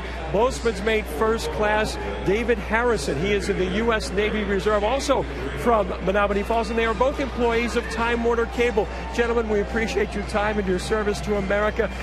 Jeremy, let me start with you. since 9/11, have people in the general public been more appreciative of your role in what you do in the War on Terror? I really think they have. I mean, we go out now and we do our thing, and people stop you on the street and they say thank you, and it's so appreciated knowing that since times have changed so much that people do really appreciate the military still. David, it is so difficult to pack up your life and go overseas. You're just back from Kuwait. Yes, how important is it to have an understanding employer to understand that, hey, this is part of my life too? Very good. I've been with Time Warner Cable now for 5 years. Never had a problem with them when I need to have off of work. They've always been supportive of me. All my supervisors I've had throughout the years, every single one of them have been very supportive. So, and it's a blessing to have a company that understands the need of military personnel. Gentlemen, we thank you very much, and again, thank you for your service to our country. B.A. Rock, back to you. A lot of times you hear about guys getting deployed. They've got to pack up their whole lives in just a couple of weeks and move it overseas. Very difficult. Yeah, we appreciate the service and thank them for joining us as we watch Shane Victorino hit one out to tie this game. And those missed opportunities for the Brewers offensively now even things up as Polanco grounds out. So one away. Victorino's 16th home run of the season. He has not done much in this series, but this is a big blow as he ties it up with a home run to right.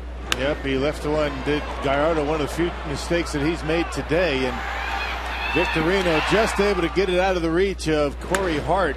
He tried to leap that wall to bring it back, just couldn't do it, and we're all tied. The Phillies have just 2 hits today, and now they've tied it up. Well, the Brewers had a chance, had a leadoff double from Gallardo. He was at third base with just 1 out and did not tag on a fly ball to right.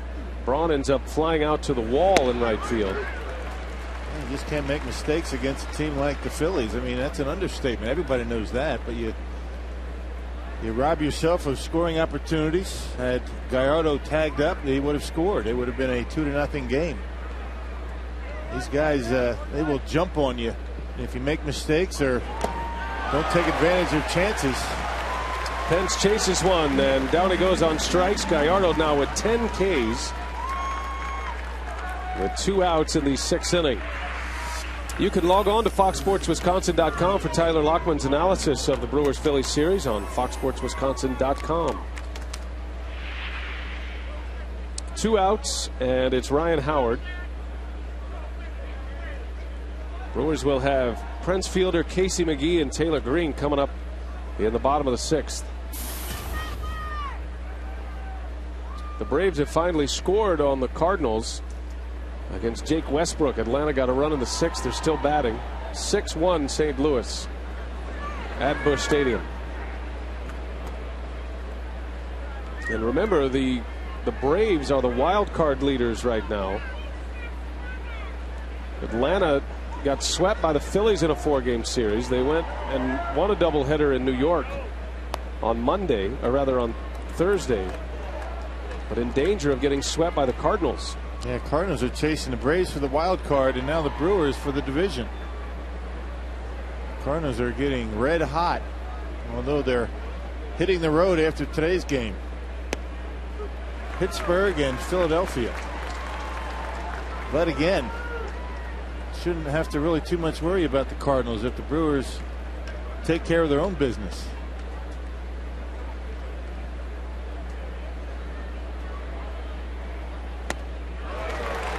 Atlanta has a 5.5 game lead over the Cardinals today, 5 in the loss column.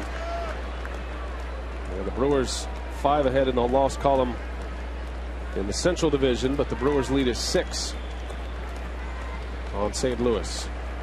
2-2 on Ryan Howard. Able to get a piece. Count remains at 2-2.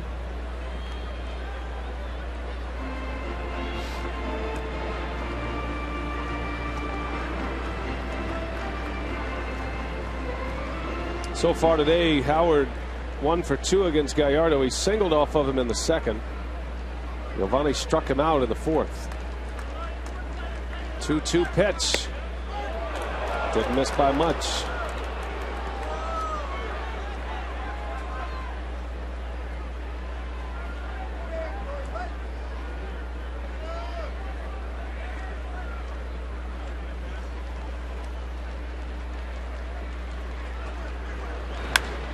In the air, deep right center field.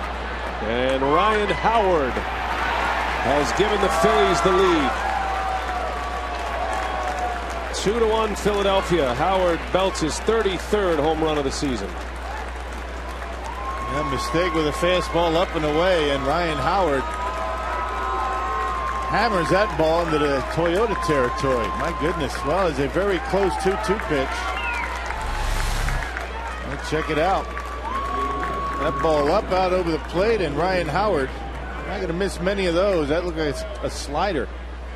A slider breaking ball that he tried to backdoor. He left it up. Didn't get away enough, and Ryan Howard did the rest. The Phillies up 2-1. Here is Ibanez. It's awfully difficult for this pitching staff to continue to pitch with no run support.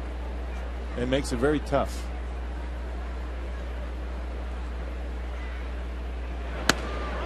And the Phillies are at the top of their game right now. And they are playing free and easy. A lot of smiles in that Philadelphia dugout.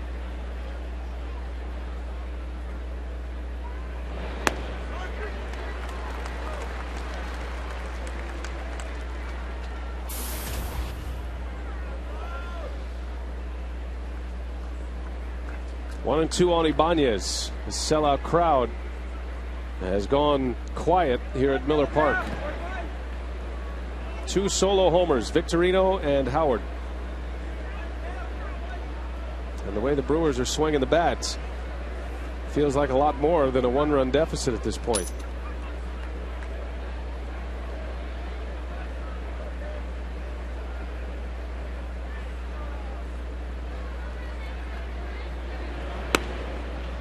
Three and two. Gallardo has struck out Ibanez twice today, 2 of his 10 Ks.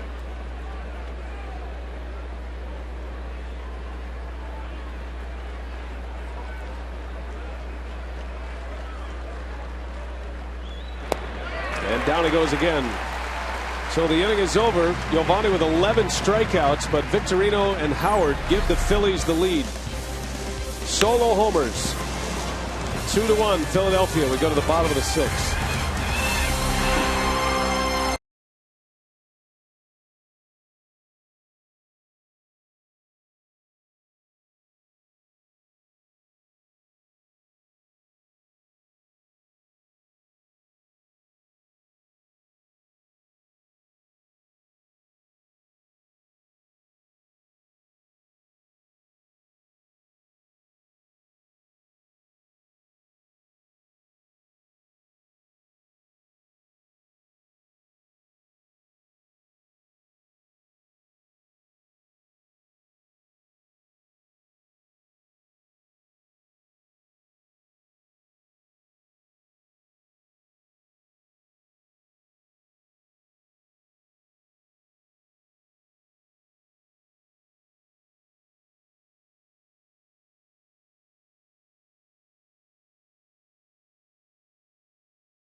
By the Wisconsin Lottery, reminding you to please play responsibly.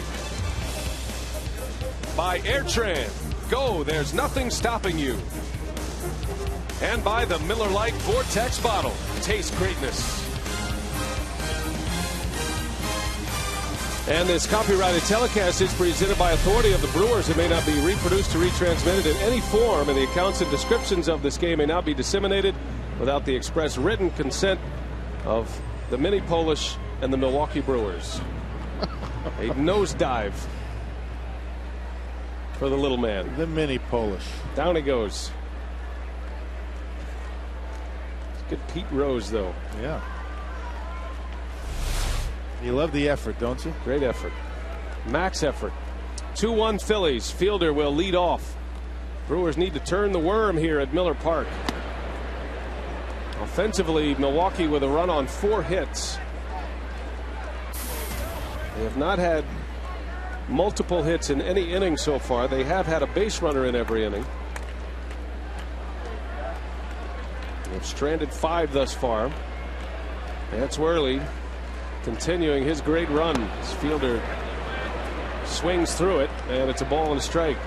Worley has Fielder tied up in knots today so far. The Brewers have only had 3 innings in this entire series where they've had more than 1 hit in an inning. 2 is the most. Not going to score many runs doing that.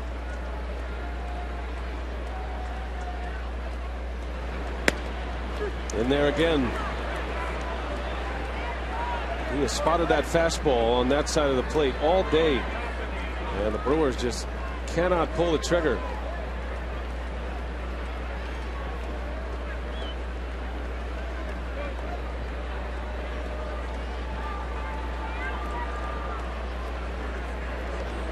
Fielder into right. Pence falls down, and that's a base hit. And a break for Milwaukee. Yeah, another fastball in. He's continued to pound Prince Fielder and Ryan Braun on the inside part of the play. This time Prince able to pull the hands in enough and line it into right. Not sure why Pence fell down, but he slipped on his first move, and because of that, Prince able to get a leadoff single. Good piece of hitting by the big fella, pulling the hands in, opening up those hips, and had Pence not fallen down, that would have been an out too. Maybe a sign that the Brewers are going to get it turned around here as McGee will bat. This is his first plate appearance. Ricky Weeks started at second base. He was in the 5-hole today, and Renicky had talked about getting Weeks 2 at-bats or 2 plate appearances. Weeks with a walk and a hit by pitch. So now McGee takes over in that 5-hole behind Fielder. A long ball here. The Brewers take the lead. McGee takes a strike.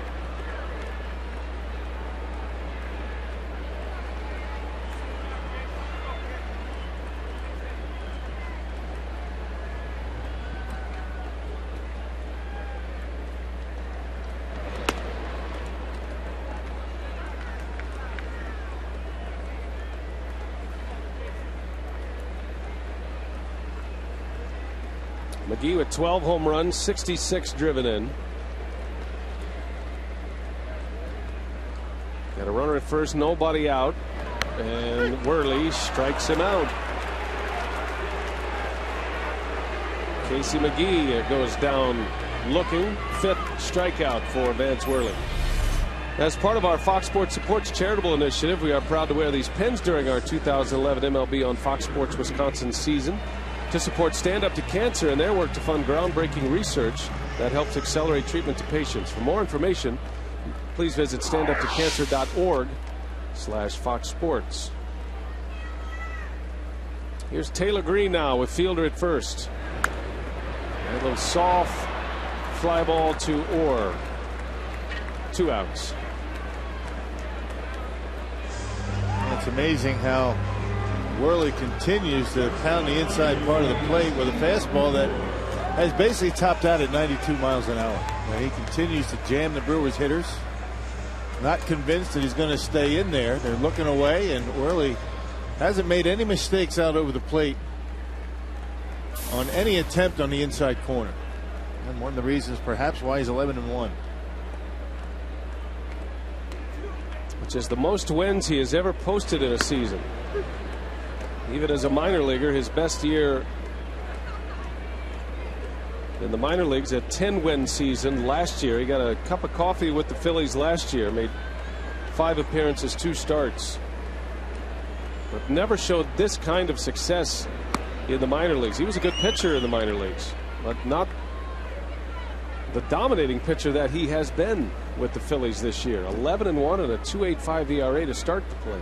Yeah, back and forth between AAA and the big leagues in the early part of the year. 9 starts down in AAA, 5-2 at 231 earned run average. Hardly ever walked anybody and had 50 strikeouts. And he strikes out Betancourt. And the Brewers continue to struggle at the plate. And the pressure is starting to tighten up here at Miller Park. We're on our way to the 7th inning, 2-1 Phillies.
In the bottom of the 2nd inning, Jonathan Lucroy grounds out to second, but Ricky Weeks will come around to score to make it a 1-0 ball game. Top of the 6th, a couple of long balls did the Brewers in. First it was Shane Victorino with his 16th home run, and then Ryan Howard would follow up with his 33rd home run of the season to make it a 2-1 ball game, and that's where we are here in the top of the 7th. Yeah. All right, Telly, thanks. Gallardo back on the mound. And the Brewers down 2-1. Gallardo has struck out 11 thus far. Brewers in complete shutdown mode offensively by this Philadelphia pitching staff. Brewers got 2 yesterday, scored 3 runs in a loss on Friday. Cole Hamels went the distance on Thursday, gave up just 2 runs. Or strikes out. And Lucroy will secure it at first. The 12th strikeout for Yovani Gallardo.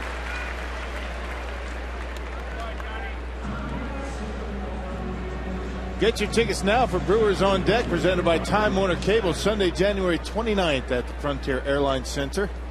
Purchase by September 28th to get a ticket voucher for a select Brewers home game next April. Visit brewers.com/on-deck for details. Gallardo at an even 100 pitches. His 12 strikeouts ties a career high.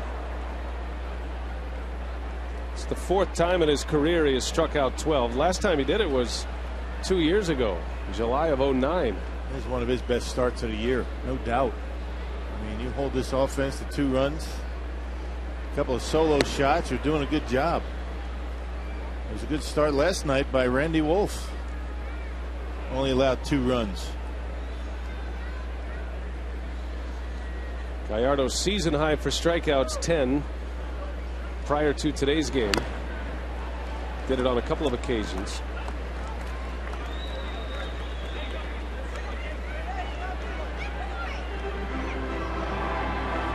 No decision last night for Wolf when he left. It was a 2-2 game. Phillies would win in 10 innings, 3-2.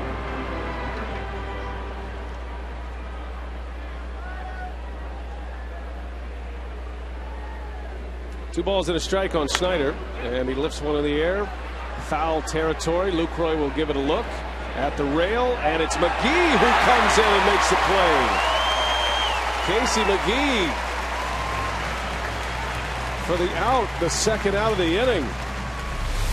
A good job by Casey. Took his eye off the ball for a split second, realized where he was, and able to make the catch. Yeah, right in front of Charlie Manuel. Charlie wasn't about to move and help out. Well done. Good catch. Yeah, all eyes on Lucroy. It was McGee who snatches it away for the second out of the inning. Michael Martinez now with 2 away. And a hot shot, gloved by Green. Side retired. Stretch time at Miller Park, and we check in with Rob Edwards, the Brewers public address announcer, and Miller Park's presentation of God Bless Ladies and America. gentlemen, please join the Milwaukee Brewers and all of Major League Baseball as we honor our great nation with the singing of God Bless America, led by Martina McBride. God bless America, land that I love. Stand beside her and guide her through the night with the light from above. From the mountains to the prairies, to the ocean, wide with foam. God bless America, my home, sweet home. God bless America,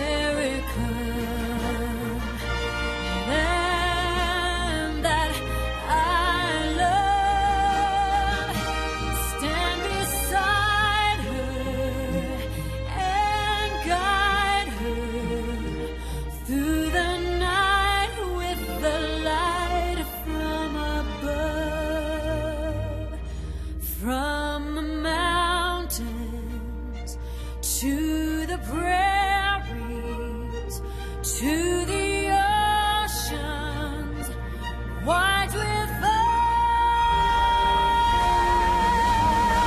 God bless America, my home, sweet home.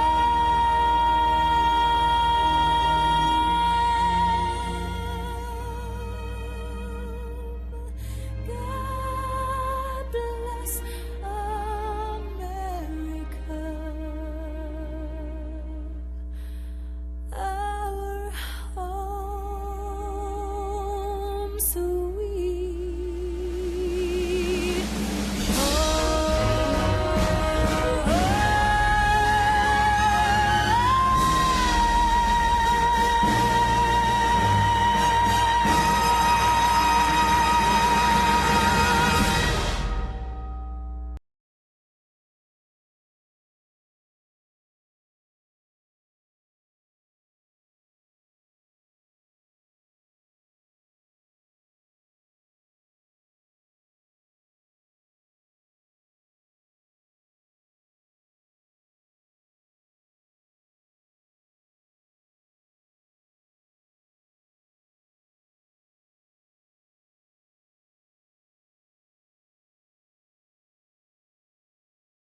throughout this whole series. Vance Worley back out there for Philadelphia. Bottom of the order coming up for Milwaukee. Jerry and I with a special Brewers Live postgame as we remember 9/11. A lot of things transpiring today. And now, capping it off with a Brewer victory would be nice, Brian and Bill. All right, Craig, Jerry, thank you. As we go to the home seventh, and Vance Worley still out there. His pitch count is at 91. Worley with 6 strikeouts. Gave up a run in the second inning. Brewers got a run on a ground out. Remember, it was a wild pitch that set up that RBI ground out by Lucroy. And that has been it against a 23-year-old right-hander out of Long Beach State. 2-1 Phillies. Lucroy leads off, and then the pitcher spot.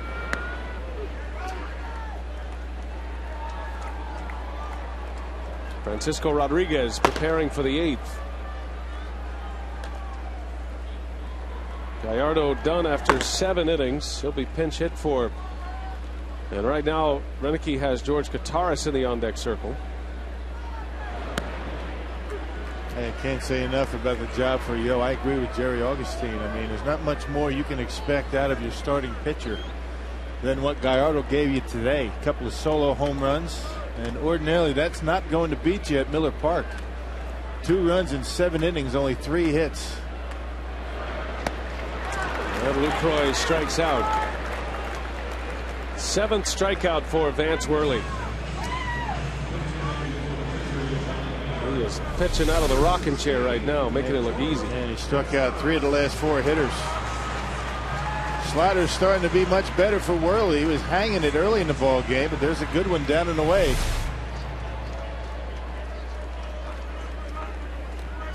Brewers trying to put a man on, put him into the stretch a little bit. George Kataris will pinch hit for Gallardo. Worley's been in the stretch in every inning. He has not been able to retire the side in order once. But the Brewers 0 for 9 with runners in scoring position tonight. And on 4 occasions, the Brewers have had their leadoff hitter on as Kataris lifts it in the air to center. And this will be out number 2.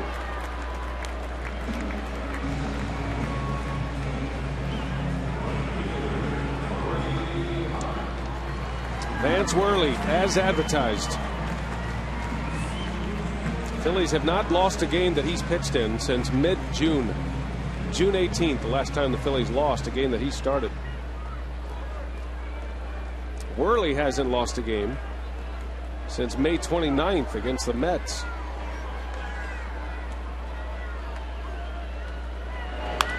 Hard down the line. That is a fair ball. Going to go to the corner. Corey Hart into second base with a double. A big hit with 2 outs. The tying run in scoring position is Hart with his second hit of the day. Another man in scoring position from Milwaukee, and Corey Hart taking a high slider. Worley's had a tough time with that pitch today. Has made some mistakes with it. Unfortunately for Milwaukee, have not been able to elevate it and lift it out of the ballpark. But he has been spot on with the fastball, so still another opportunity to drive in a run with a man in scoring position. Hart at second with 2 away. Here's Nyjer Morgan. Morgan doubled in the 3rd inning. He knocked one over the head of Hunter Pence in right field. Morgan at the plate, presented by Wendy's. Had a sac bunt in the 1st, a double in the 3rd, and a line drive out in the 5th. It was Morgan's line drive with Gallardo at 3rd base. That is the big play of the game so far. Gallardo did not tag. Pence made a diving catch. Brewers could not score the run. And there's a base hit right center. Here comes Corey Hart. He will score. We are tied as Morgan is into second with a double. And away Nyjer. Well done. First hit with a man in scoring position today. A 2-out double. Back-to-back doubles with 2 outs and nobody on. Giving the Phillies a taste of their own medicine. They talk about a couple of big hits for the Brewers, not just today, but for the season. And we're back to even. There's that slider again, making a mistake down and in. Didn't get it down enough. And Niger able to center on it. A beautiful swing. Keeps the hands in and drills it into the gap. And now he's in scoring position for Ryan Braun. A big hit. Niger Morgan ties it up. 2-2 ball game. And the speedy Morgan at second base for Braun. Braun is 0 for 3 against Worley. Brewers with back-to-back doubles with 2 outs. And last time up, he took a slider away from him and nearly hit it out of here to right center. Just missed it. That was a ball that was caught at the wall by Pence in deep right center.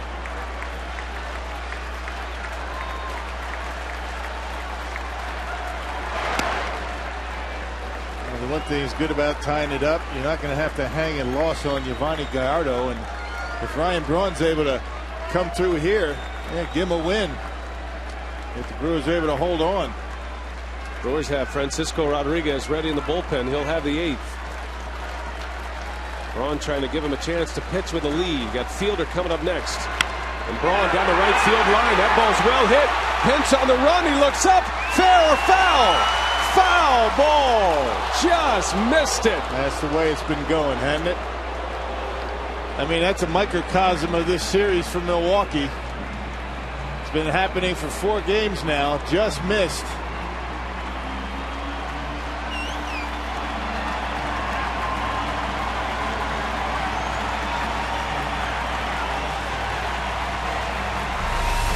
A narrow miss. And as the ball disappeared behind the foul pole, it tells you a foul ball. It missed hitting that pole by inches. If it hits the pole, it's a home run. Yeah, there's been a lot of that in this series. So now the count of ball and 2 strikes. Go ahead run at second base. 2 outs. And Braun fouls it away. You go from thinking to hit a 2-run home run, it's a foul ball, you got to dial it back in that batter's box. Sometimes it's tough to do.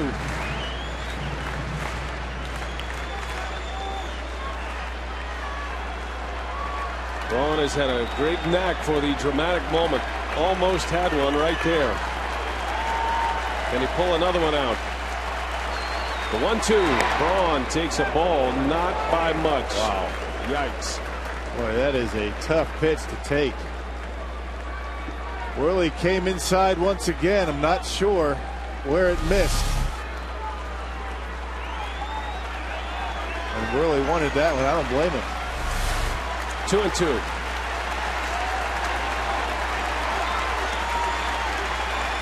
Morgan a big lead at second. Braun a base hit right field. Here comes Niger. Pence up with it. No throw. Brewers have the lead. Ryan Braun comes through in the clutch. Oh, you get an extra swing, right? Oh, that 2-strike pitch that Brawny took. Gets another one and bangs it into right. An RBI single gives Milwaukee a 3-2 lead. 3 straight hits with 2 outs. And Charlie Manuel, the Philly manager, will make the call to the bullpen. Niger Morgan able to tie it up. It was Hart's double that started it with 2 outs. Morgan's double ties it. Braun's single puts him ahead. Now Fielder will bat. We'll take a break, set up the new pitcher when we come back.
Inning. With 2 outs here in the 7th, they string together 3 straight hits and have taken the lead 3-2. Braun with a big hit that put him ahead. Morgan had a big hit that tied it. And now Charlie Manuel goes to his bullpen. Michael Schwimmer is on to face Prince Fielder with 2 away. And very similar to Worley, Schwimmer a sinker slider pitcher in his 4th game. Pretty good effort by Worley today. Thought he was out of the inning with Ryan Braun at the plate, but is in line to pick up a loss. See if Fielder can add to it. Schwimmer deals the first one, down and in. 3-2 Milwaukee. Braun with his 96th run batted in. On his first hit, he almost hit one out for a 2-run homer. Missed it by inches. And then he was almost rung up on a called strike 3 before he finally shoots one through the hole between first and second. What a roller coaster here. Yeah. He's allowed runs in 3 of his 4 appearances, and let's see if he does it again today. Ball and a strike on Prince. And it's inside for a ball. 2-1. The Atlanta Braves scored a run in the top of the 8th inning. And it's now 6-3 St. Louis in the bottom of the 8th. Cardinals have a lead. They're batting in the home 8th.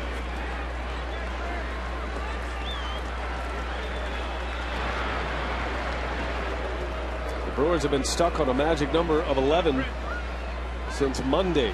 Their last win, which came against St. Louis at Busch Stadium.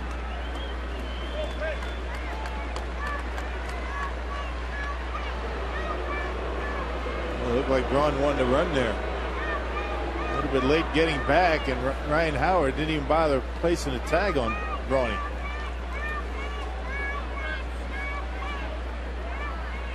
Braun has 31 steals this year. He's the best stolen base threat the Brewers have.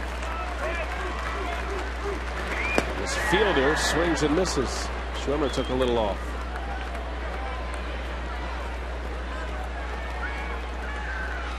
Well, Vance Worley got the first 2 out in the 7th inning, and then it unraveled quickly.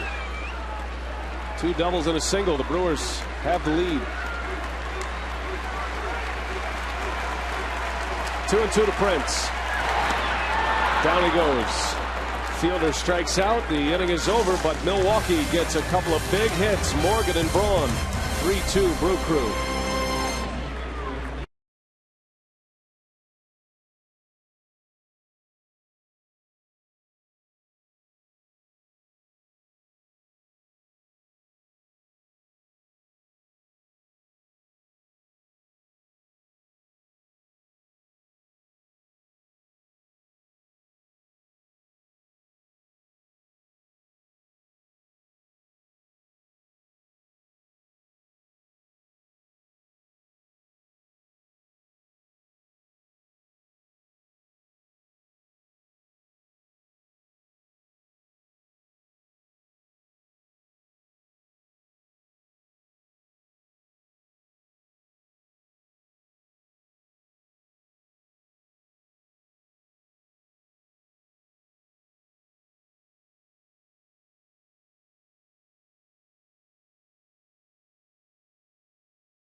cap 2-game set with Colorado.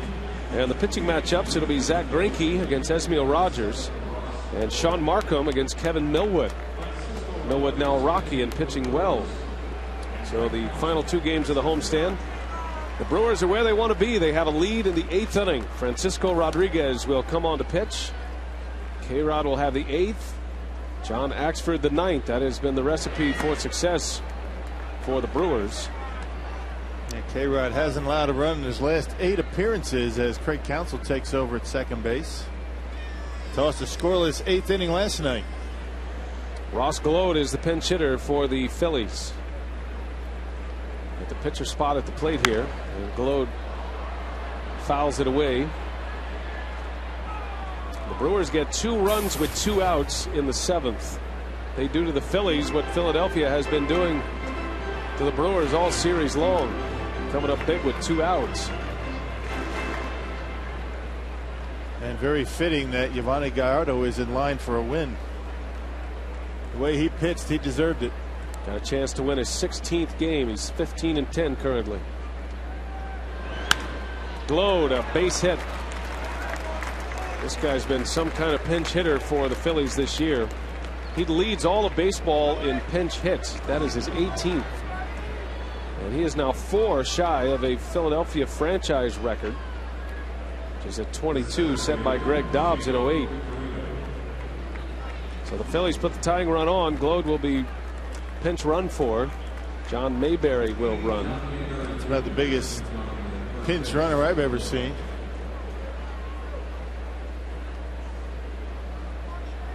Mayberry representing the tying run. Top of the order now. Rodriguez against Shane Victorino, who tied the game in the 6th inning with a leadoff home run.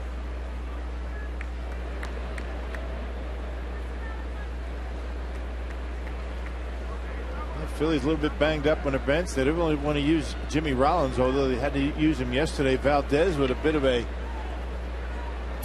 leg problem. He experienced that in yesterday's game.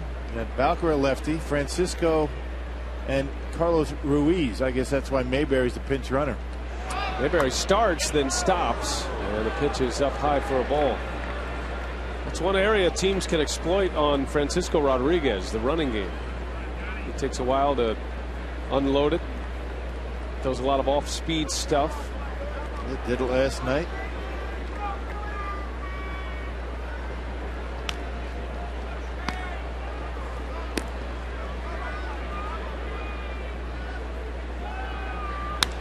Victorino in the air. Mayberry not running, and Braun will make the catch for the first out. Our Ho Chunk Gaming text question: if the Brewers and Diamondbacks finish with the same record, who gets the tiebreaker? Anna wants to know from Mequan, head to head. And the Brewers won a series against the Diamondbacks in Arizona. Yep, head to head. They split here in Milwaukee. I'm not sure what the first tiebreaker is, actually. Actually, the Brewers split a series with Arizona.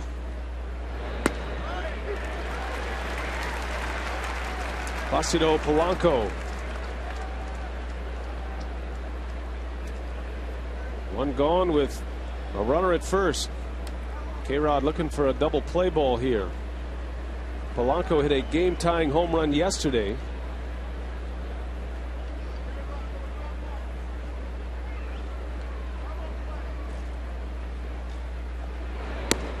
There's a strike outside corner. It's 0-2 on Polanco. Francisco Rodriguez has been much better as a Brewer than a Met as far as opponents' batting average. As a Met, he logged 23 saves. Opponents were hitting .265 against him. But K-Rod's batting average against is just .200 since he's been in Milwaukee in an 8th inning role.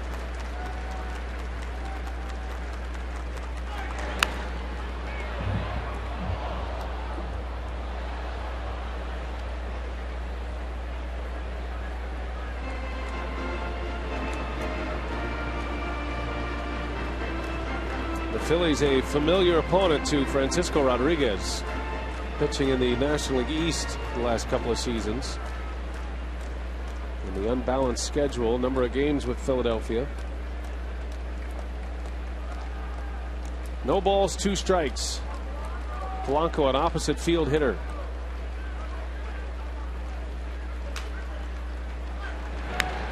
Ground ball. McGee goes to second, and they get the out at second base. Second out of the inning. And that's a good breaking ball from K-Rod, down and away. You leave that ball up and away. You leave it up a little bit, and Polanco just serve it into right field. That's exactly where you want it. And he rolled over on it, tried to pull it.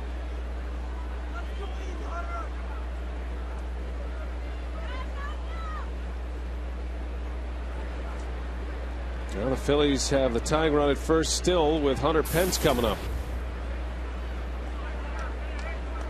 Pence has played in every game for the Phillies. Played in every inning of every game for the Phillies since being traded from the Astros. Now he has made quite an impact with this club. Pence with 8 home runs as a Philly, 19 overall. Looks like David Herndon will have the bottom of the 8th. He was on base all 5 times yesterday, including a home run.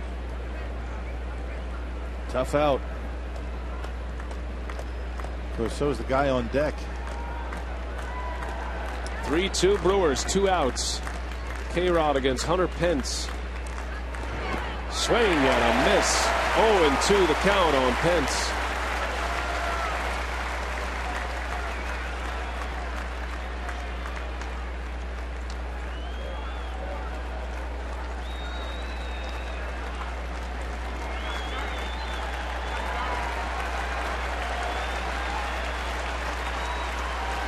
The sellout crowd is anxious, but they would love to see a strikeout.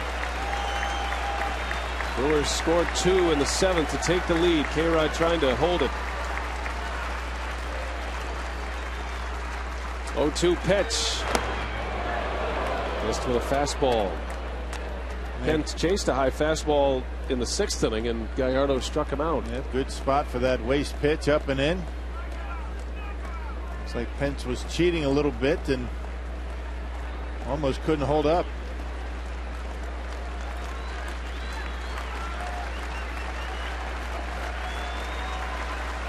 Wants another one up there.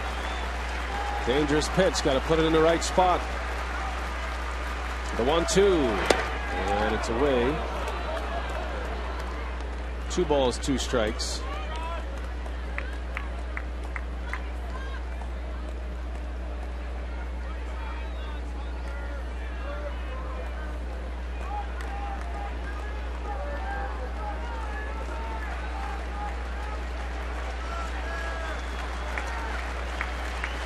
Back to his bread and butter. Little tapper foul. Pence hanging in there. And doing a nice job is K-Rod keeping that off pitch down in the zone. Not wanting to hang it. If he bounces it in the dirt, Lucroy's got to block it. St. Louis has gone final with the Braves. They beat them 6-3. They sweep Atlanta. And 4.5 back the Cardinals are in the wild card race right now. 4 back in the loss column to Atlanta.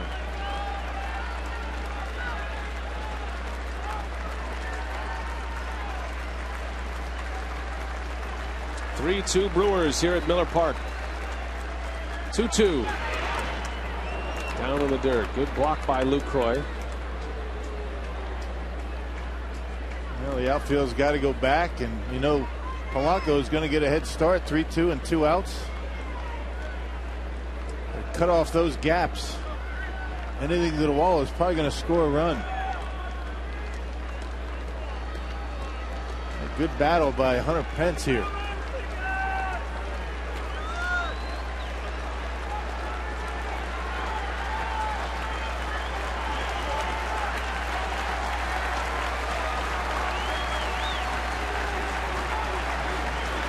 Full count. Polanco will be on the move with the pitch. He's the tying run. There he goes. Pence swings, rips one, center field. That's going to bounce Nigel Morgan will hustle it back, and Hunter Pence on the 7th pitch of the at-bat singles to center field. And it's 1st and 3rd for the Phillies with their big bopper coming up, Ryan Howard. And Hunter Pence with a good battle up there. He was down in the count 0-2, and K-Rod tried to make the perfect pitch. He left that one down out over the plate, and Pence able to line it hard into center. You know, because Nigel was playing so deep out there in the outfield, not able to get there, playing it safe, didn't want to let the ball get by him. The ball gets by him, the game's tied. So this sets up an all-world matchup. Francisco Rodriguez against Ryan Howard. Howard is 2 for 3 today. His home run in the 6th gave the Phillies the lead. Homered off Gallardo. Gallardo gave up just 2 runs in 7 innings.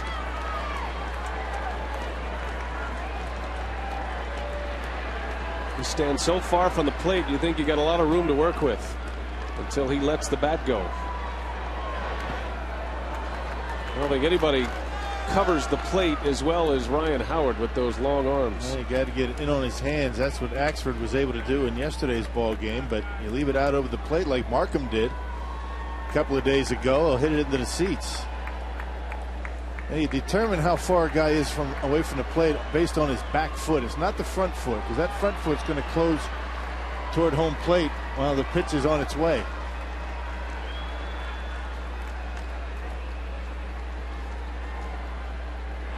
Swing and a miss. Pulled the string on him, and it's 1-1 to Howard. A pitch that he did not throw to Hunter Pence for some reason. And a very good 1-ball, no strike pitch. Way out in front is Howard. That is the pitch that has made him famous, the changeup.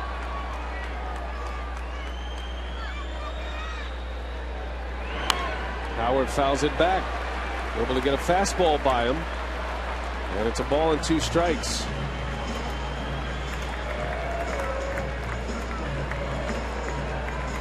That was a breaking pitch down and in that Gallardo threw to him in the 1st inning, or the first time up, that he lined in the right. A fastball away for the home run. The home run came on a 2-strike pitch. And so did the base hit the right. 2 on, 2 out. Big spot. K-Rod deals a 1-2, and Howard pulls one. Counsell is there. Side retired. Francisco Rodriguez, a scoreless 8. The Phillies strand a pair. 3-2 Milwaukee. Brewers coming up.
As he was a member of the Mets, but Francisco Rodriguez with 2 on gets through Ryan Howard, Rock, and uses his entire arsenal to do it. That was a big pitch. That 1-0 changeup. That put the doubt in the mind of Ryan Howard. He dropped the fastball by him, and then gave him another changeup. This time up, but got away with it. And with the shift on Howard, able to get the out. But that 1-ball, no-strike changeup set up that entire at bat for K-Rod.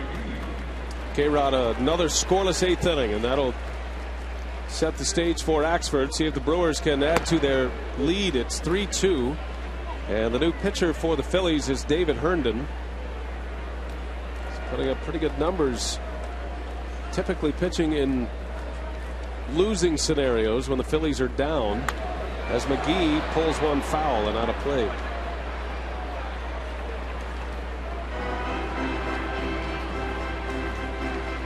McGee's second plate appearance. He struck out his last time up. Ricky Weeks started his first start since the 27th of July. Weeks had 2 plate appearances, a walk and a hit by pitch.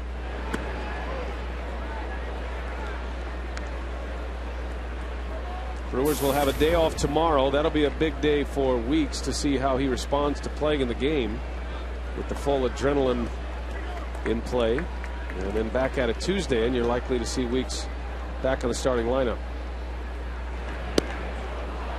And McGee cannot check his swing. Down he goes on strikes.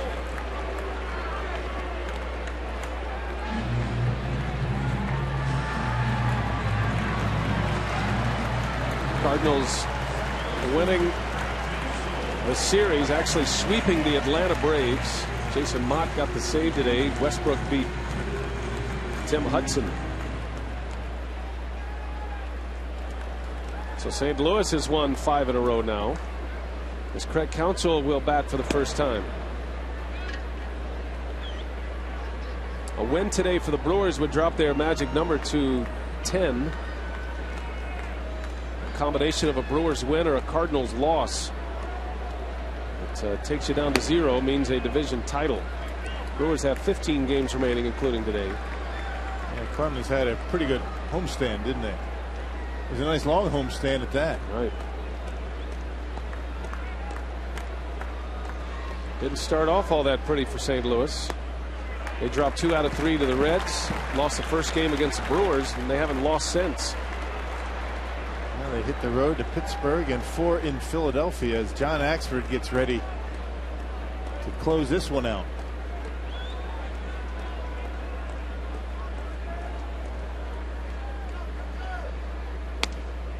Counsell takes a strike. Counsell brought in for defense, and he made the final out of the 8th inning on a ground ball by Howard. Playing out in the grass and short right.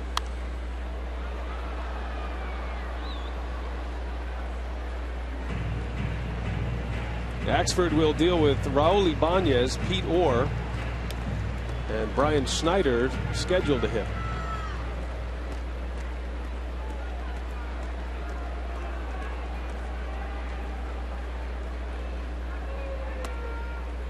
Ball 4. Counsell draws a walk.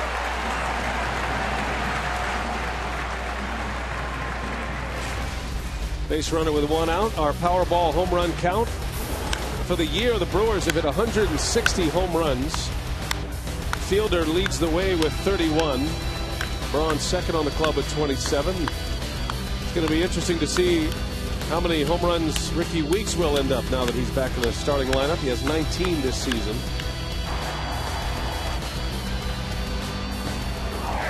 Yep, the Brewers currently 3rd in the National League in homers. Cincinnati has taken over the top spot, followed by the Diamondbacks. Of course, that's not the category you want to be on top in. It'd be nice, but it doesn't really matter.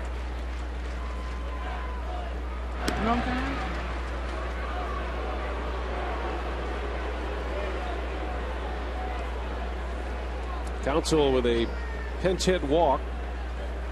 Uni Betancourt 1 for 3 today. Singled in the 2nd inning. Got a line out and a strikeout. Counsell takes off. Hit and run is on, and Betancourt fouls it back.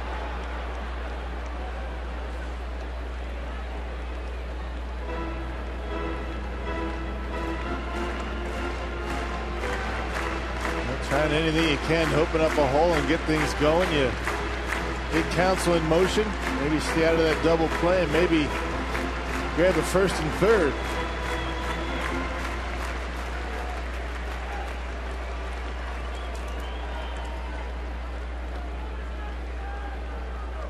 Counsell goes again, and Betancourt, a little flare, right field line foul in the seats. They're bound and determined to pull up a hit and run in this inning. Yeah, you don't see it back to back very often. Yep, especially on an 0-1 count. That's a good count to throw a pitch out of the strike zone. Counsell not a base stealer anymore.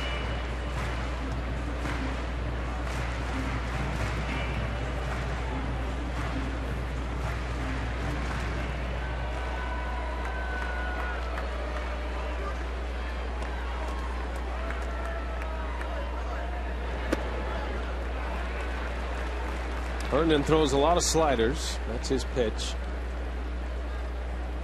Third pitcher used by Charlie Manuel. Vance Worley started, went 6 2/3. Had 2 outs in the 7th inning and a 1-run lead. He gave up 3 straight hits. Hart, Morgan, and Braun. Morgan tied it with a double. Braun put the Brewers ahead with a single. And that was it for Worley. Schwimmer got out of the 7th inning, striking out fielder.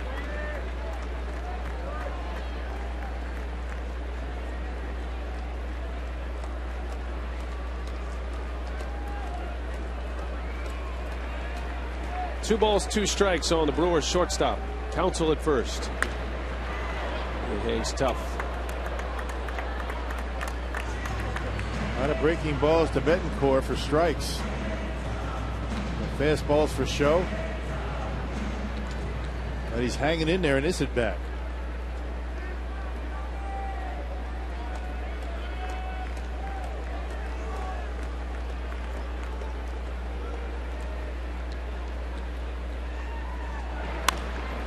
On the ground to third, Polanco to second for 1. The turn not in time. So Counsell cut down at second base. Betancourt reaches on a fielder's choice. And 2 men are out for Jonathan Lucroy.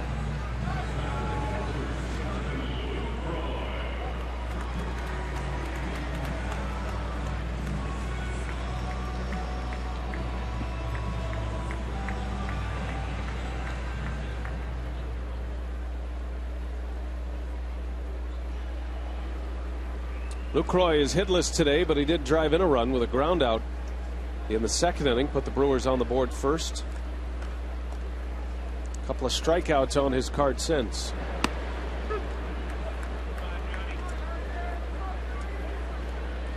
Phillies will have Ibanez, Orr, and Schneider scheduled to hit in the 9th.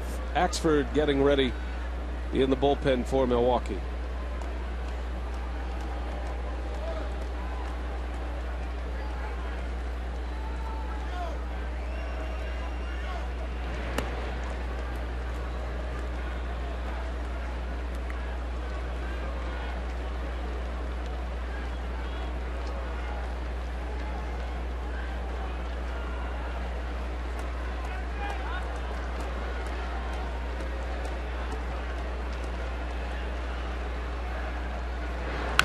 Lucroy, a hot one, but right at Martinez. And that'll retire the side. To the 9th we go. The Axeman cometh. Brewers need a big win tonight.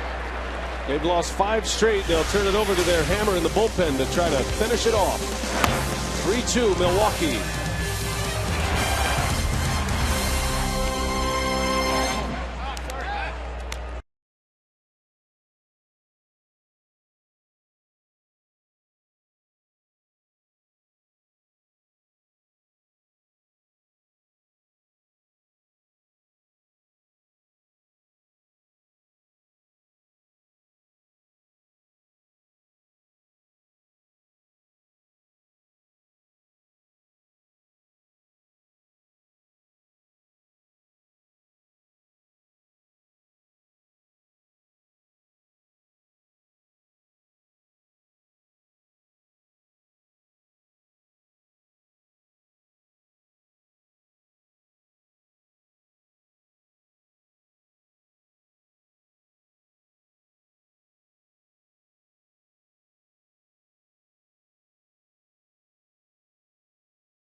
Rallied late. The Brewers with 2 of the 7. They have the lead 3-2 as we go to the 9th in front of a sellout crowd.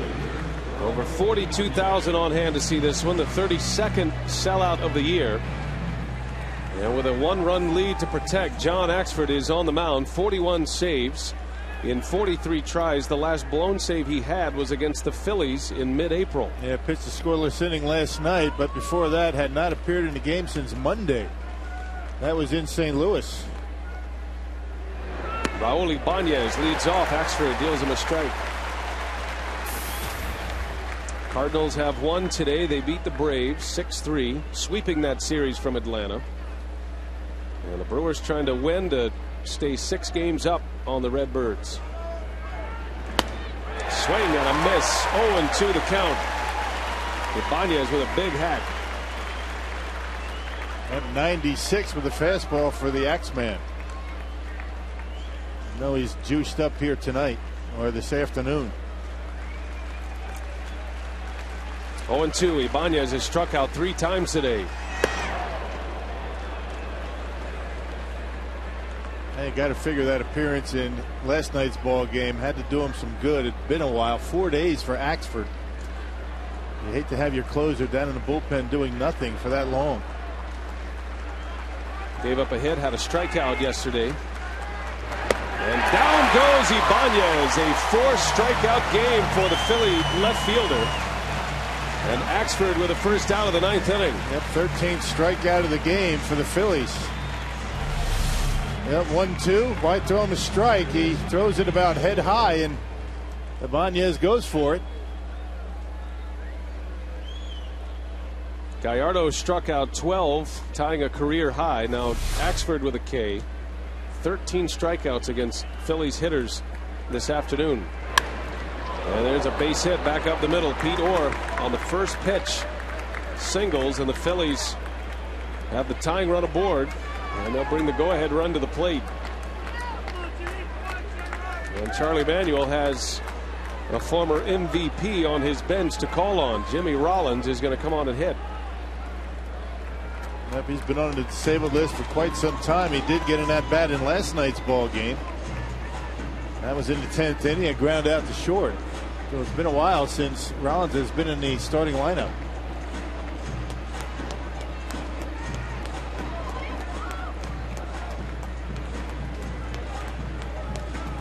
And as Rollins gets ready, Rick Kranitz, the Brewer pitching coach, a visit to the mound with Axford. And the other left-handed bat on the bench, John Bowker. He struck out last night to end the 10th inning for Philadelphia. Rollins a switch hitter.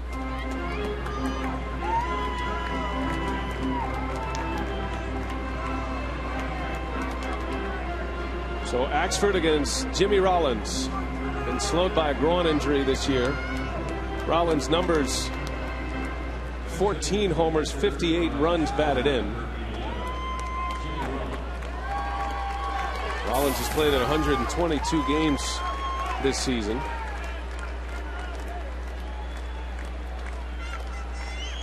Manuel has not used him to start a game since returning from the disabled list on Thursday.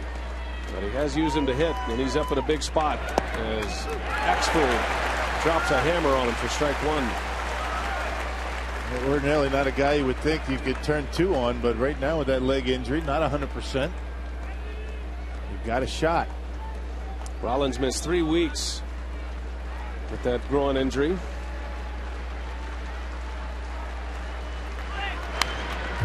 And his story very similar to Ricky Weeks. He hasn't seen a lot of pitching. He's missed a lot less time than Weeks.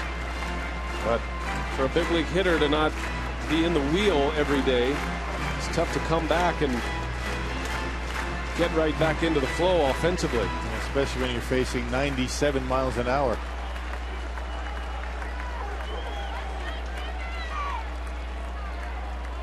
Oh, 0-2 the count on Rollins. 1 gone in the 9th.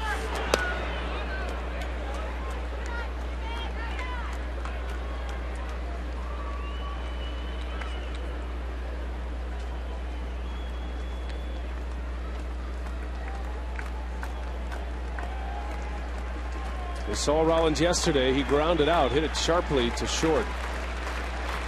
first at bat, returning from the DL. Ball and 2 strikes. Got him. Axford strikes out Jimmy Rollins. Second strikeout for the Axeman. 2 gone in the inning. Yep, the old equalizer. You get a guy that fouls his fastball straight back with 2 strikes. Drops that one right where you want it, down and in. Even if he hits it, he's not going to do much with it.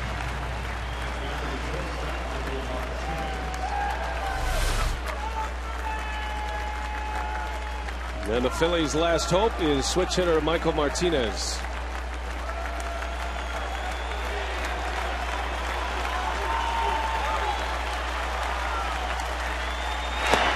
Axford with a fastball. Martinez with 3 home runs, 24 driven in.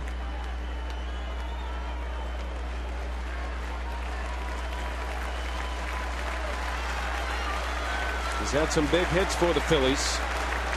Filling in at second and third base. Slaps that one foul. 1-1.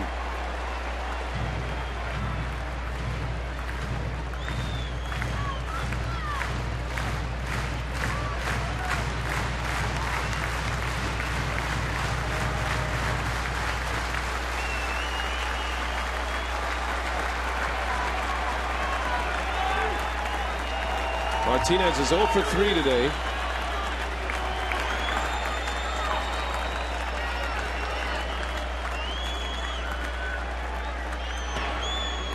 And it's 2 balls and a strike.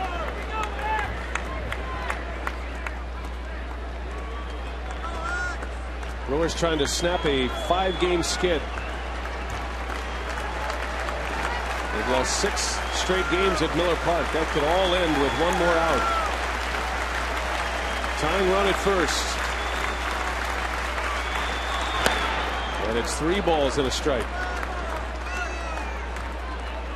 And 97 upstairs. Well, the juice is flowing for John Axford. And last thing you want to do is put this guy on and put Pete Orr at second base, where a base hit, a single can tie it up. And more importantly, you put the go-ahead run on base. But you don't want to throw a cookie down the middle.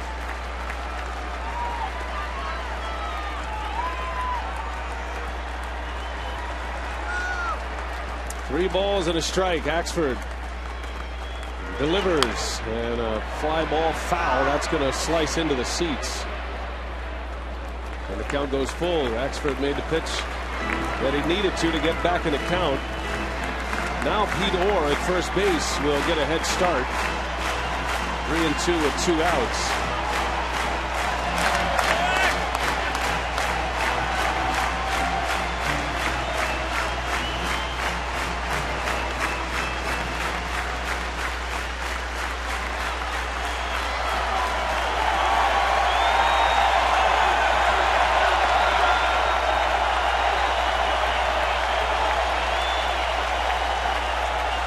Orr takes off. Axford's pitch is up high for a ball, and the Phillies keep it going. Yep, you knew he was going to go with a curveball, just not able to throw it over for a strike. And Martinez taking it. Now a single ties it up.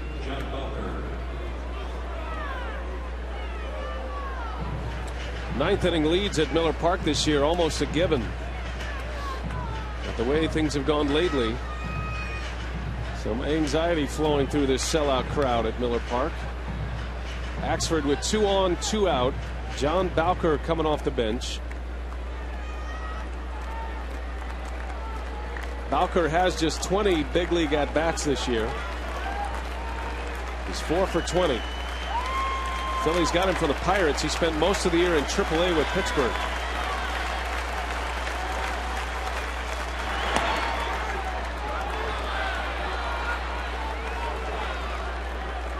Bowker pinch hit in last night's ball game, was the final out in the 10th inning. He was a strikeout victim to LaTroy Hawkins.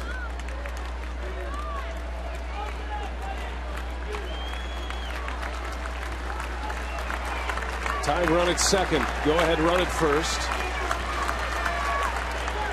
And Bowker had a good cut. 95-mile-an-hour fastball. It's 1-1.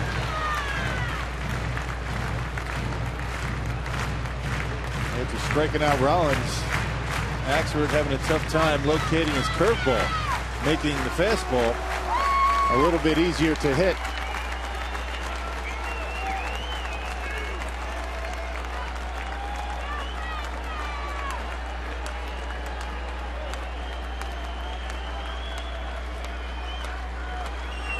Bowker has some power. Showed home run power in the minor leagues as he swings and a little cue shot. This should do it. McGee squeezes it, and the Brewers turn the worm at Miller Park finally. After 5 losses in a row, the Brewers finally win. Our Menards player of the game, Ryan Braun, delivered a big clutch RBI single in the 7th inning to give the Brewers the lead. Niger Morgan tied it, and Milwaukee saves their magic number 210. A 3-2 win. Much more still to come on this one. Craig Kashawn, what do you have coming up on Brewers Live? Well, you saw a little sigh of relief from Ryan Braun on that final out. Yes, the Brewers can exhale a 3-2 win. A special military salute to honor 9/11. Plus, post-game reaction to a Brewer victory when we come back.